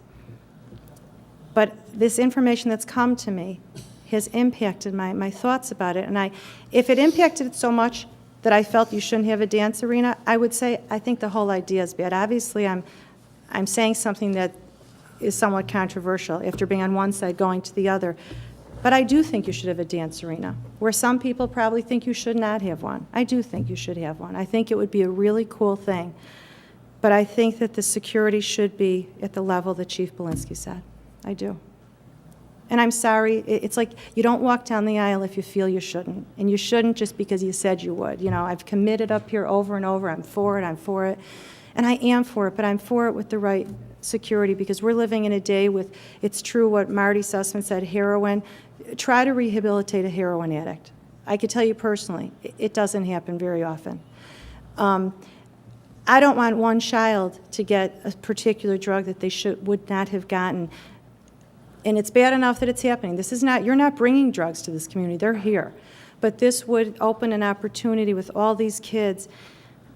Police do scare kids, they do. They should. I mean, they'll get arrested, and I think it will present a certain security level that the people will feel secure. I think the community's concerned with who's going to come, who's going to be hanging around at Jewel and in the community, and I think they're going to breathe a certain sigh of relief. If you've got the police force there Friday and Saturday night, and it's not the amount of money, and not that this is a factor because I can't factor in how much more is it going to cost you. I understand it's going to cost you money. But that's not something that I can weigh in when I'm deciding. But if, let's say, the police are costing you $68 an hour and private will cost you, I don't know, $40 an hour, it's still, I would think, doable. You know, if this becomes, well, Linda, it has to be doable. Or if it's not, then you can pull the whatever you call pulling, you can pull it. But I just think that we have to make sure first. I do think it's a leap. We've never, arenas in this community, we need to have one. Maybe everyone's too afraid to have one because they're afraid what will happen. At least if we have the right restrictions, then maybe if we do it right that way, there will not be the issue and concern that seems to be out there. And I can tell you, I'm feeling that slight concern. So it's not like I'm being impacted by a citizen that feels one way and I feel another. Larry Lindemann spoke to a really good point. I think we all heard, he was very candid. He spoke of things that probably made this community somewhat, uncomfortable, saying there is heroin here. There is. There's ecstasy and heroin and Xanax. They're doing those drugs like a regular thing. It's terrible. But he also said that when you have off-duty police, there's the issue with potential allegiance. And again, you will not even know it because they don't want to lose that job. And that's my worry. Is your concern the underage? No, my concern is both. And I'm not even sure where everyone stands on those issues. I could be the Lone Ranger on that one. But I'm feeling that feeling. But I think you should do it. It's not, I'm not thinking that you shouldn't do it because it's too dangerous. I think you should do it with the right precautions. Just like if you go to certain places, you have armed police. Not that you wouldn't want to have them at different places in functions. You wouldn't stop having the functions because it raises the level of possibility. You have the functions, but you have the right protection there. As much as you and the 5 others could feel that the control that you've had in the past with Escape and done so well, there's a different scene that goes on with dancing, and the whole vibe of it does seem to raise the level of partying, so to speak. You know, people come there with a certain mentality, and I just want to make sure that they're coming there just to have a good time, and that no one's coming there to peddle their drugs. And I'm just concerned about it. I am concerned. And I have full belief in you. I know what you've done with Escape, and I know this arena will be successful. And I think the difference in money won't be a factor in the long run. I think maybe right now, obviously, it is. And I don't know what to say about that, you know. But that's not what I have. I can't let that bother me because I'm writing in numbers. I'm comparing the numbers, and I'm thinking, why am I comparing numbers? That's not what I'm elected to do. I'm just elected to know if I think one way or the other, and not how it monetarily affects your business. But I'm feeling very uncomfortable, obviously, because I feel like I've wasted a lot of time by being behind something. But you know, I remember back in the years ago when passing law, and it was one trustee, thankfully, Deanne Clover, that came over on the side, the Pitbull and Rottweiler law, and it was that last meeting, and she changed her mind, and I appreciate it more than ever right now because I understand the feeling. I've just felt like going like this. I just can't even believe, but I have to be truthful about it. And Bill, I think it'll be very successful. I really do. Otherwise, I would say, oh, I think it's a bad idea altogether. I think it will be a good idea, and I think that conflicts with some of the other board members, but I think it'll be a good idea. But I think doing it that way will make everyone feel good about, we don't have to worry what's going on because our police are there and they're not going to tolerate it. And then as far as calling in, as far as Chief Belinsky worrying about a credible threat, he's there, he'll know. He's there already then. I just feel like it covers our bases, and I'd rather be too safe right now than not safe enough. That's how I feel. But I believe in you. I just want to tell you I do believe in you, so don't take it personal. Trustee Berman. Okay, Mr. Felgraber, we're back to you. The magic number's 4. The polling last time for this question was a tough choice for a lot of people, and I'll go back to what I said originally. Dancing is not inherently a nuisance. A dance club is not inherently a nuisance. The question this board has struggled with all along is what conditions to impose on the special use to address actions and activities by patrons and maybe even non-patrons in the environment that could potentially create a nuisance, even though the business you want to operate is not inherently a negative, is not inherently a nuisance. What I think you've heard now is there is not support for trustees on this board for the solely non-uniformed security presence, which puts us back to the prior version, which is 2 BG uniformed officers at your expense for each dance party. And the question is, do we go forward or do we not? I asked the question to Trustee Stone, but I guess I'll put it out to the whole board. Is the concern the underage, or is the concern both ages, considering we've been dealing with overage drinking and bowling and dancing and partying for 8 years? Where is the major concern lies? Because I do have another thought in my mind, but I'd like to hear it from you. Trustee Sussman, she's been waiting for a while. Then, My concern is both ages. My concern is both inside Eastcape and outside of Eastcape. I've even gotten more afraid of what could happen in the village than I was even before. I remember a vote we took on May 4th. There were many residents here. I can think of probably over 120 and maybe even more than that. And most people, when we were talking about OTB, and I never thought I'd mention those 3 letters again, so I apologize. When we talked about OTB, personally, I was not concerned with the kind of people that would be coming into the village. I was only concerned about the reputation of the name Buffalo Grove being associated with gambling, and that's what bothered me. This is a whole entirely different case. Here we have, and we were told by Buffalo Grove's finest police department, they did an enormous amount of research and told us what happens in clubs like this. We heard from Meg, from Mr. Linderman. He told us what happens. Guns, gangs, drugs. And all of the things we've been told, and all of the people who came here and were so afraid of OTB because of who might come into the village. And what wound up was mostly retired people going to OTB. But they were concerned about who might come into the village. Now we have some very big concerns about who might come into the village from all over. And we've heard from such wonderful authorities, people who know what they're talking about, not people to make us crazy and scared and frightened, people who know their business, who know what's going on not only in our community, but all communities. And because of everything they've said and research I've done on my own, I am still very concerned about it. And it has nothing to do with you as a businessman. I respect you, I applaud you. You brought up your business from scratch, and I think that's very commendable. But you yourself do not know what the potential is that could happen with so many kids getting together, just lining up, just being in the parking lot. I mean, kids will be coming from all over, and I am truly very concerned for the residents of Buffalo Grove. And even though I would not even say yes if there were no policemen present from Buffalo Grove, I couldn't say yes in spite of the fact there will be policemen here from Buffalo Grove. So I think it's something that the village should just completely stay away from. That's my opinion. Trustee Glover.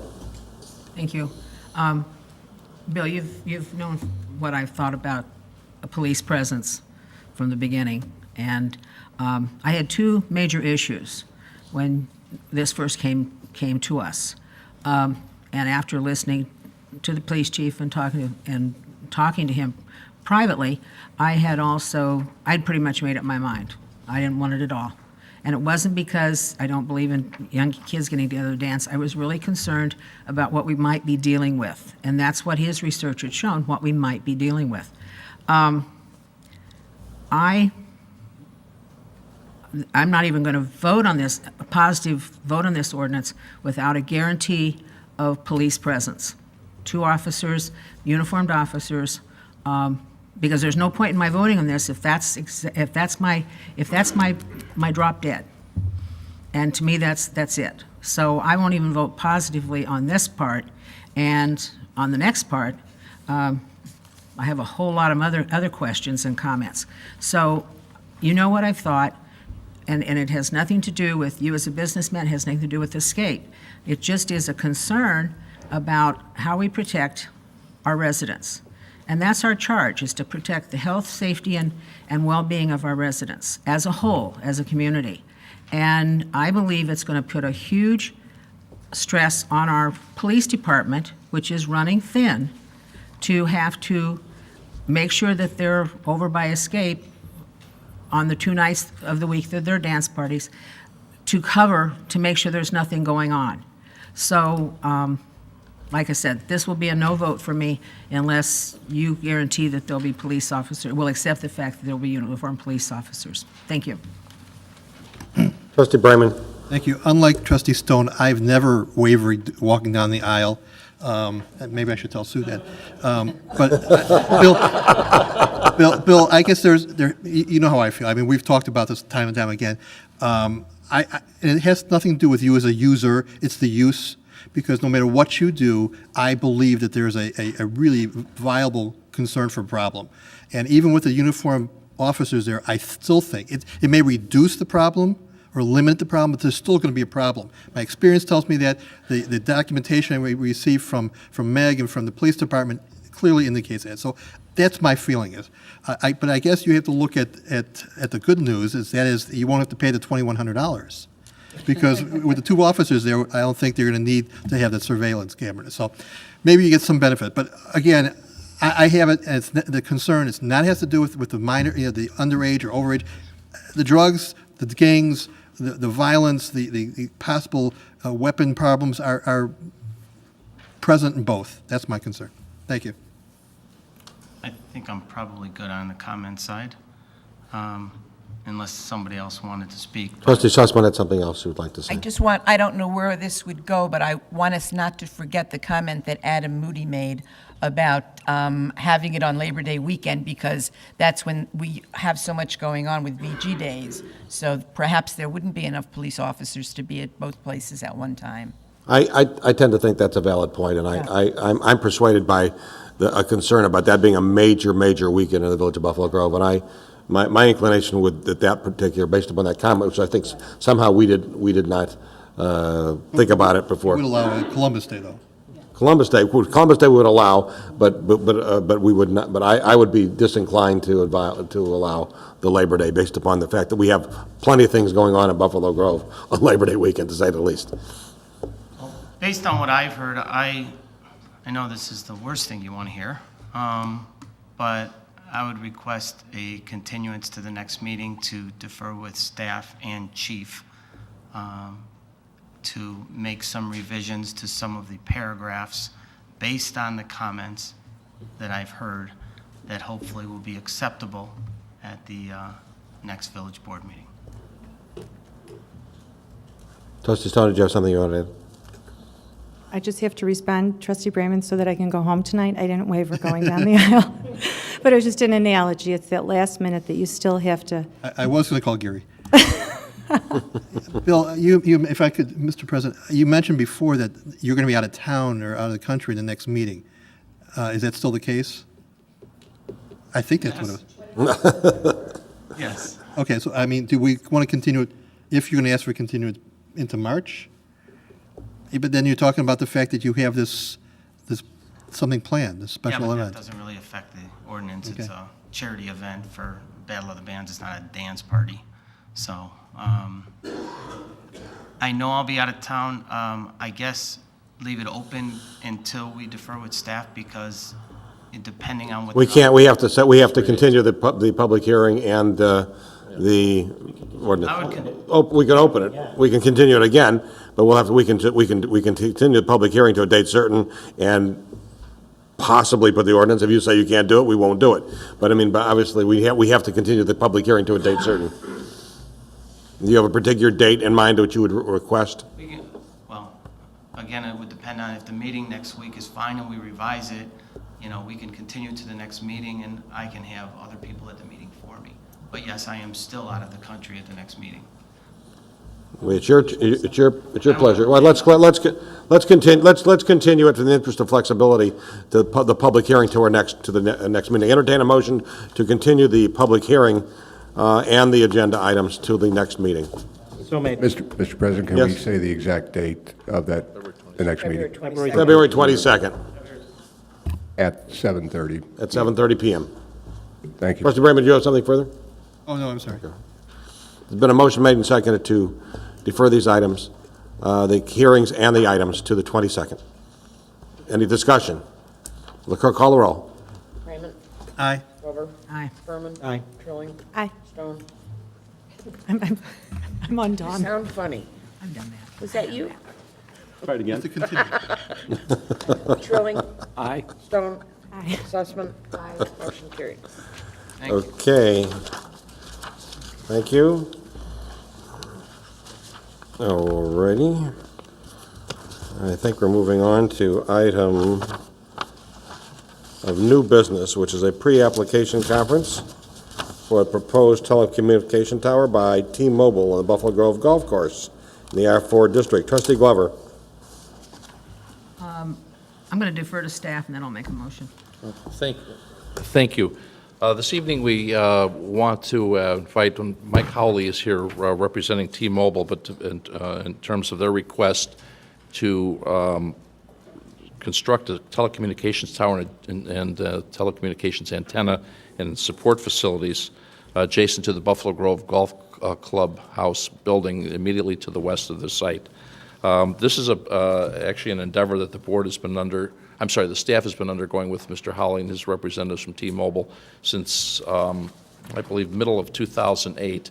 We've had some extensive conversations about the location on our golf property, on public property, to provide for a cell tower. Be a tower similar to what was installed by T-Mobile on public property at the Bush Grove Commons Park.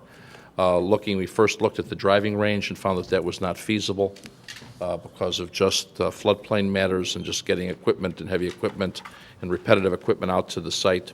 It's really unused property way in the back of the driving range. We thought that was opportune. We looked at an area just immediately south of the 10th tee as a possible opportunity area, and that was issues that the village engineer brought to our attention regarding floodplain and floodway. And we finally started to focus on a site just immediately to the west of the clubhouse building.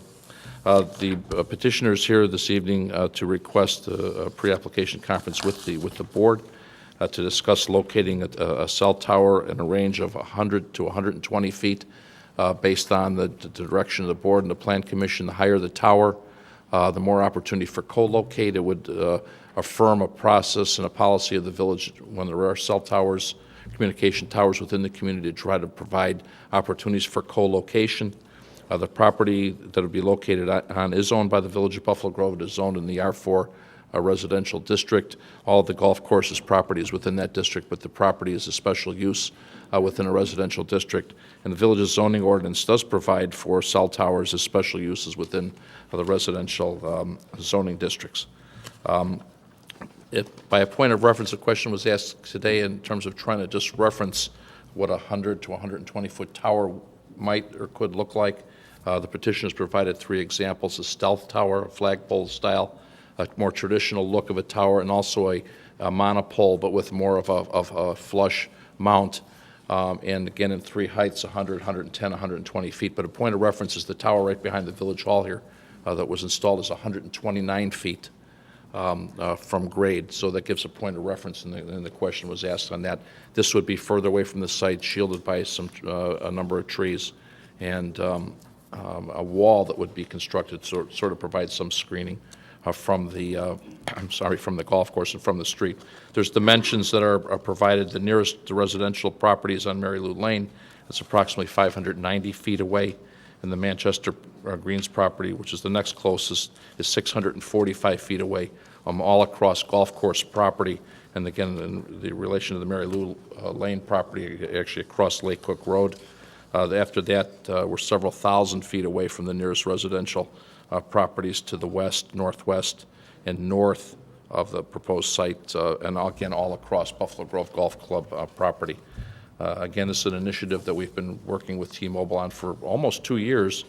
We've made a lot of progress. We've even made some significant progress in going through proposed leases. We've used leases that they have executed on public property, most recently in the village of Vernon Hills. I do believe, Mike, if I'm correct, they do have a tower on their golf course property in Vernon Hills. So we've followed some similar templates and similar models. So with the board's concurrence, I'd invite Mike Howley, again representing T-Mobile, to the podium just to... He's certainly welcome to do that. I think in the interest of, this is obviously something that needs to be flushed out, and I was going to recommend that you certainly are welcome to summarize very briefly what you what you're proposing, but I think this is obviously something, the details of it are going to have to be flushed out by our Plan Commission, yes. And I was going to recommend that someone make a motion to refer this to our Plan Commission so that it can be properly evaluated. If you're welcome to say something if you like, but I think this is going to need to be flushed out.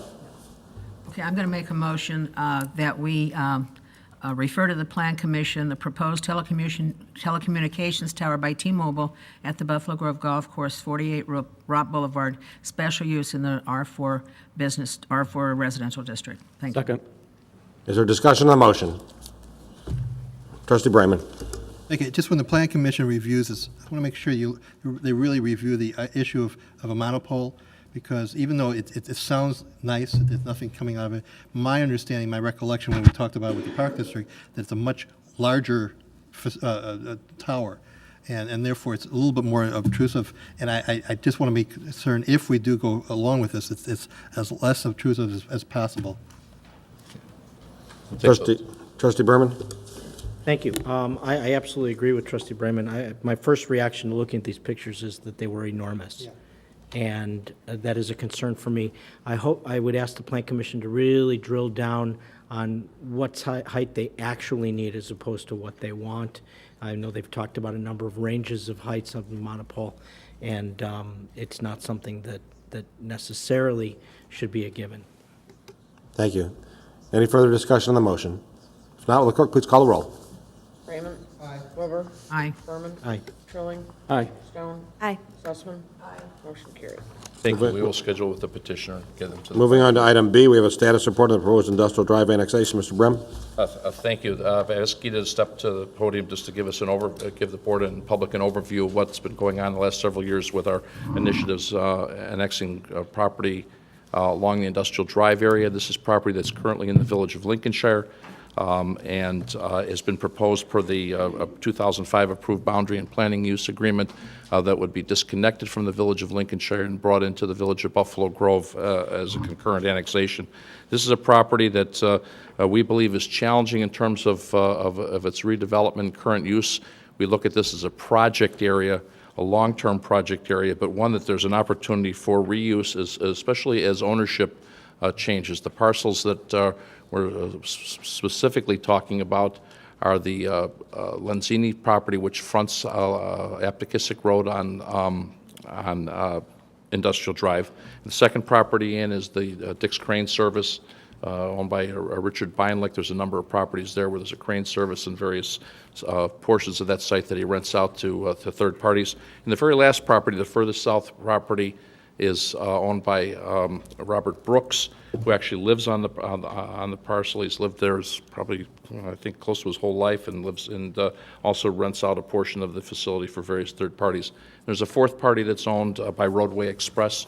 They have a truck terminal there that's accessible off of Aptekissick Road, right behind, there's a self-storage facility that is in Buffalo Grove. And concurrently with the discussions regarding the disconnection and potential annexation, staff has also been discussing the possible annexation or forced annexation if we ever move to this, get this completed to fruition, of the Laidlaw bus terminal. And again, it's been our objective. It's down there right behind the lighter and the Aptekissick Creek parcels, is to eliminate these isolated pockets of unincorporated property within the community. We have reached out to Laidlaw over the years unsuccessfully, but should we complete this annexation, we would be back to the board shortly for some direction, at least regarding that property, again with the purpose of eliminating isolated pockets of unincorporated property. But if I could turn the floor over to Gita, we've got just an overview and update on our staff efforts to date. Thank you. Thanks. Well, that's a great overview. I don't have too much more to add. Sorry. Other than Sounds good to me. There is a very detailed memorandum which is in your packet, so hopefully everyone had a chance to review that. One thing I did want to emphasize, something that Mr. Brim mentioned, is when we ask ourselves why would we want to consider disconnection of these properties and annexation to Buffalo Grove, part of the village's economic development efforts is to reach out to property owners, mostly unincorporated properties that are along our borders, and we communicate with them about the benefits of annexation, and this is done and consistent with the village's comprehensive plan. So again, as mentioned, in 2005, we entered into a land use and boundary agreement with the village of Lincolnshire, where we took more than 400 acres of mostly unincorporated properties and coordinated among our two municipalities to identify what is the future long-term best plans for those properties. This is one area where we identified approximately 25 acres, again, which is south of Aptekissick, right adjacent to the Aptekissick Creek Corporate Center. And it just made more sense that this property would be part of Buffalo Grove's jurisdiction, as the northern part of Aptekissick in this area is Lincolnshire. The southern part, for consistency, would be part of Buffalo Grove. We're in a good position right now. We've been working with property owners for several years. They have all retained one attorney, Larry Friedman, to represent them. Mr. Friedman indicated that he is able to come at a future board meeting to represent the property owners. And again, we look at the long-term redevelopment potential of these properties. Bridge Development, who constructed the Aptekissick Creek Corporate Center, is interested in these properties, as are a number of different developers that that have actually contacted us.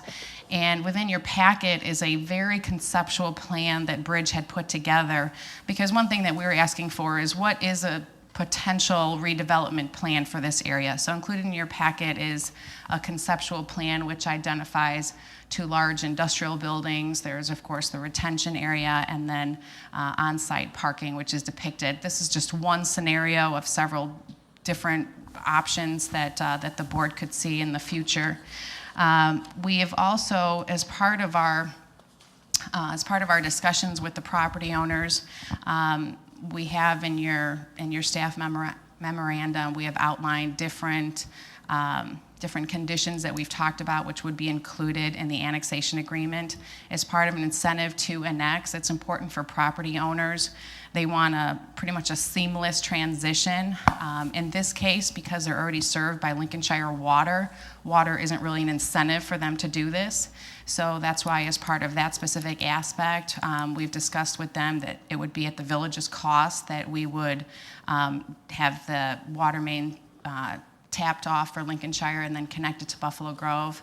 Also, there's, which is detailed in your packet, there's a state law which requires that that properties that are being served by a fire district, that they have to pay a 5-year worth of property taxes to the district as part of a disconnection, and it's based on a descending scale, or it can be paid in one lump sum. So within the annexation agreement, we would propose that that payment be incurred by the village, and again, it's to provide a smooth transition for these properties to become off of the Lincolnshire service and onto Buffalo Grove. So we're happy at this time to answer any other questions you may have. In terms of next steps, what we're recommending is that a public hearing be scheduled as we advance in our negotiations with the property owners. Because we're not looking at a current redevelopment plan, again, this is a long-term redevelopment opportunity, we would recommend that that public hearing be held before the village board, and then the annexation, the zoning and the annexation agreement be held at the village board. And again, that's consistent with past practice that we've had. And then eventually when there's a preliminary plan that would be considered for development at some future time, then it would be at that time that that project would be referred to the Plan Commission. Thank you, Guy. If I could also add to, the question was asked earlier regarding the conceptual layout, if you will, that was prepared by Bridge Development Partners, and there's a sort of an awkward cutout there. I just want to note that at the current time, the only properties that would be subject to redevelopment, again, based on the representations by the ownership, are the Lenzini parcel, the Beinlich parcel, and eventually the Brooks Roadway Express has no intention of leaving the site. Actually, the site is very well maintained, very clean, and actually of the 4 sites, by far it's the most favorable site out there for long-term retention. So again, the folks at Roadway have no intention of redeveloping and want to maintain a terminal presence in this area to provide for their business model. Trustee Brahman, do you have a question? Yes, Keita, I understand the need to include language in the annexation agreement as far as costs for the tapping onto the water and the fire district. I'd like to see, when you come back to us with that, a cost-benefit analysis as far as what your anticipated cost would be for those two items, and what we can expect in increase in either property tax and or sales tax, so we can make an intelligent decision on that. Thank you. Anything further on this item? You need any further direction at all? No, but we just wanted to bring the status report. Again, we've been working on it diligently for a number of years. It has been challenging. The ownership has been challenging. They're cooperative, but again, it's various varied interests with one very large corporate partner located out of state, that being Roadway, but we've kept them all interested. They are interested in Buffalo Grove, and we believe strongly, or we wouldn't be providing this report tonight, that they further the village's economic development objectives, and again, they want to redevelop in Buffalo Grove at some point in time. But they will be project areas in more of a longer term than a shorter term or even intermediate term, and a little bit different types of properties than we've seen annexing or being redeveloped in Buffalo Grove, something different than we're used to. Thank you, Mr. Brum. You're welcome. Trustee Berman. Thank you. I appreciate Trustee Brayman's comments. My initial reaction was, if we have no redevelopment plan and we have a boundary agreement that ultimately is going to bring them into the village of Buffalo Grove, and it's going to take 10 years to recover the costs of bringing them in, what's the rush?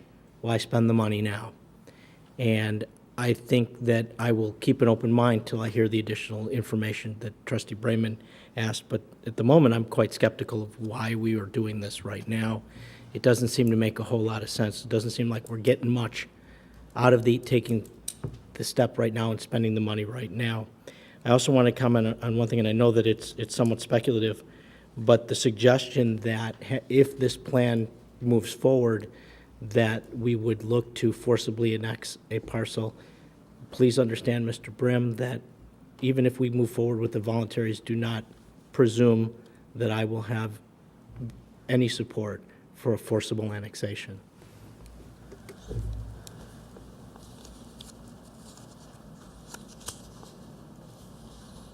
Do you want us to address your first question? I don't think we need to address those questions right now.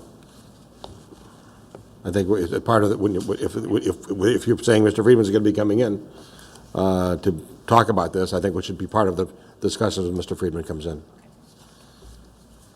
We'll move on now to item C, which is authorization to waive bids and to purchase replacement vehicles for the building and zoning inspection services. Trustee Brayman. Thank you. I move to waive bids and to purchase replacement vehicles for building and zoning inspection services through the Suburban Purchasing Cooperative Northwest Municipal Conference in accordance with the memo which is in our packet, and to an amount not to exceed $47,019. Is there a second? I'm sorry, it's $48,519. Well, but in the, It's at the very top in the budget. well, I see that, but in the fourth paragraph, it says 15,673 per unit, or total cost of 47. It's on the back side, sorry. Turn the page, sir. Very last number. 47, well, then what's the difference between the two? The vehicles are $47,019, and there's radios that need to be rebuilt. The amount not to exceed 48,519. And then I do have a question. after. Second. Bill, I noticed that these were somewhat, they were supposed to have been replaced back in '08, and we didn't. We deferred them. What's the possibility of deferring again? What's the condition of the vehicles? Well, the condition is they're starting to get beat up pretty well. They're small pickup trucks. I've talked to Bob Whalen in the garage. He said, they're starting to rust. They're starting to get mechanical problems, and the costs are going to go up. We've noted the operating life-to-date cost of operating these trucks is about 29 cents a mile. We believe that the replacements now, based on actual experience with the Ford Ranger extended cab vehicles, 22 cents a mile, so we'll start to pick up costs. But these vehicles are at the point in their life where the costs are starting to get away from us. And also, we believe they're at an opportune point, too, in terms of asset recovery and putting them out for auction and getting a maximum value for them. And the figures contained in this memo do not include that, is that correct? But the recovery cost? No, that is correct, because we put them out for auction. Anything that we do get back in terms of recovery goes back to the next generation of vehicles. And I would assume that if we delay it further, the recovery cost would be less. Correct? No, that's correct. We get another model year out, and then the additional expenses will continue to accrue at, again, like I said, the cost per mile are pulling away from us now. And the cost of sale also. Oh, that's correct. That's correct, yes. And this is all in the reserve? Oh, absolutely, yes. Again, for the record, we're looking to spend $48,519, and there's $62,448 in the reserve for these vehicles. So there is no budgetary That's impact. correct. Okay. And I think it's important because there's been some comments I've heard in the newspaper and other places where they think the garage funds have become some kind of slush fund or whatever, but it's actually, this was created a decade or two ago for the same purpose, so that we know we have funds here. We don't have to go out and borrow money at interest rates and pay on that interest, those interest on those bonds. The money is there for this purpose. Oh, absolutely. Any savings goes back into purchasing for the village. That's correct. Thank you. Trustee Sussman. Sometimes we make purchases through CMS, Central Management Services. Do they not have vehicles for us to purchase? That's correct. And these vehicles, the best price that was available was through the Suburban Purchasing Cooperative. And again, just for the public, that is a cooperative venture of the councils of government, of which we're a member of Northwest Municipal Conference, with DuPage mayors and managers, West Cook council managers, South Suburban mayors and managers. So again, it's really government purchasing for government.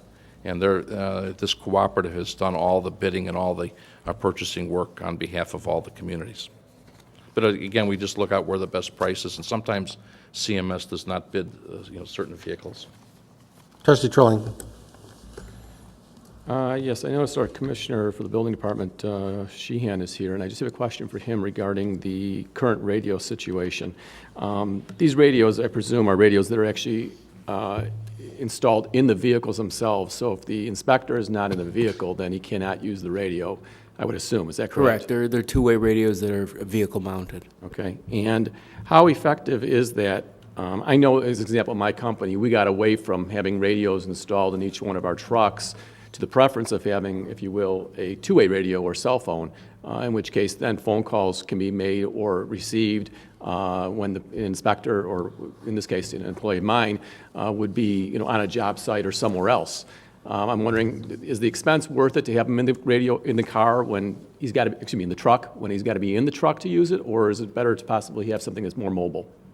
Currently, they do have mobile phones. The use of the vehicle radios would be in the event of an emergency or disaster situation where the cell towers or whatever else are knocked out and they don't have that communication. They'd still be able to use the two-way UHF radios. Okay, and I'm just thinking ahead whether it's something we should be, spending money on, whether $1,500. Admittedly, it's not that much, but I'm just wondering, has it ever occurred to you in the past when cell phone towers have been out, when they've been able to use them, and it's been that great of an emergency that they've had to contact somebody either at Village Hall or somewhere else that another Luckily, means- that's never occurred. And Brian, aren't they also used to communicate with 4600? I mean, the police department through 4600 and also directly to the fire department without having to use a cell phone correctly? It's a direct Yeah, it's a communication, direct- yes. yeah. So I mean, it would pick up a little bit of time in it. Is there an added cost in using our cell phones that we have? I assume are they like a Nextel system, which is a two-way communication? Correct. Okay, so to use the two-way, the walkie-talkie portion, it doesn't cost us any more money to use it, No, it correct? doesn't. But again, not everybody's hooked up with two-way. I mean, for instance, you can't call into the Village Hall on two-way because I think most. No, of you'd have to use the regular cell phone service. The two ways are just direct communications between the different Nextels. the application. Do you feel that this system is the most cost-effective solution? To go with a UHF radio-type system, it would be the most cost-effective to have that capability in the event of an emergency. There could be opportunities. I'm not sure what type of handheld direct two-way communication radios are available through the ESDA or our other EMA program, but I couldn't answer that without doing a little research. And do our current radios work? Yes. Even though they are old and obsolete, and even though they are, well, I guess they're usable, and since this is only during an emergency, and we haven't had an emergency yet, could we just relocate those radios and save ourselves $1,500? I could check with Bob Whalen and see if they're able to be retrofitted into the new vehicles. I'd like to see that happen if we could, since it's only used for emergency purposes. Okay. Is there a amendment to the motion, or? It's not to exceed, so we can always be less. Okay. Yeah. Okay. We'll check it. Been a motion made and seconded. Is there further discussion on the motion? Clerk, quick call the roll. Raymond? Aye. Weber? Aye. Berman? Aye. Trilling? Aye. Stone? Aye. Sussman? Aye. Motion carried. Move to item D, authorization to waive bids and to purchase replacement vehicle for the fire service through Suburban Purchasing Cooperative. Trustee Brayman. I move to waive the bids and purchase the replacement vehicles for the fire service through the Suburban Purchasing Cooperative Northwest Municipal Conference in accordance with the memo before us in an amount not to exceed $26,900. Thank you. Again, this would be a replacement vehicle. The 1999 Jeep Cherokee is scheduled for replacement. It's also going past which was originally a scheduled service life. Again, with this vehicle, this is a vehicle, again, talking with garage manager Whalen, is rapidly moving away from us in terms of cost. We're up to 62 cents a mile. Life to date, cost to operate this vehicle. The Ford Explorer, which is proposed as a replacement vehicle, we have 3 of those in our fleet right now. They're flex fuel vehicles. Those are operating at 34 cents a mile on our purchased life to date cost. Again, this vehicle is fully funded. We do have reserve on hand totaling $35,000 against an amount proposed not to exceed $26,900. For the record, the replacement cost of the Ford Explorer with the options through the cooperative is $21,847.75, and an approximate $5,000, and again, that's an estimate which would be more than covered, and then not to exceed is to purchase and install the emergency lighting and the other equipment that's customarily installed in a a fire vehicle that is scheduled and dedicated to deploy under emergency response conditions. We have a motion made and seconded, is that correct? Yes. Any discussion on the motion? Seeing none, will clerk call the roll? Raymond? Aye. Weber? Aye. Berman? Aye. Trilling? Aye. Stone? Aye. Sussman? Aye. Motion carried. Thank you. Seeing no further business, I entertain a motion to adjourn. Second. All in favor? Aye. This meeting stands adjourned.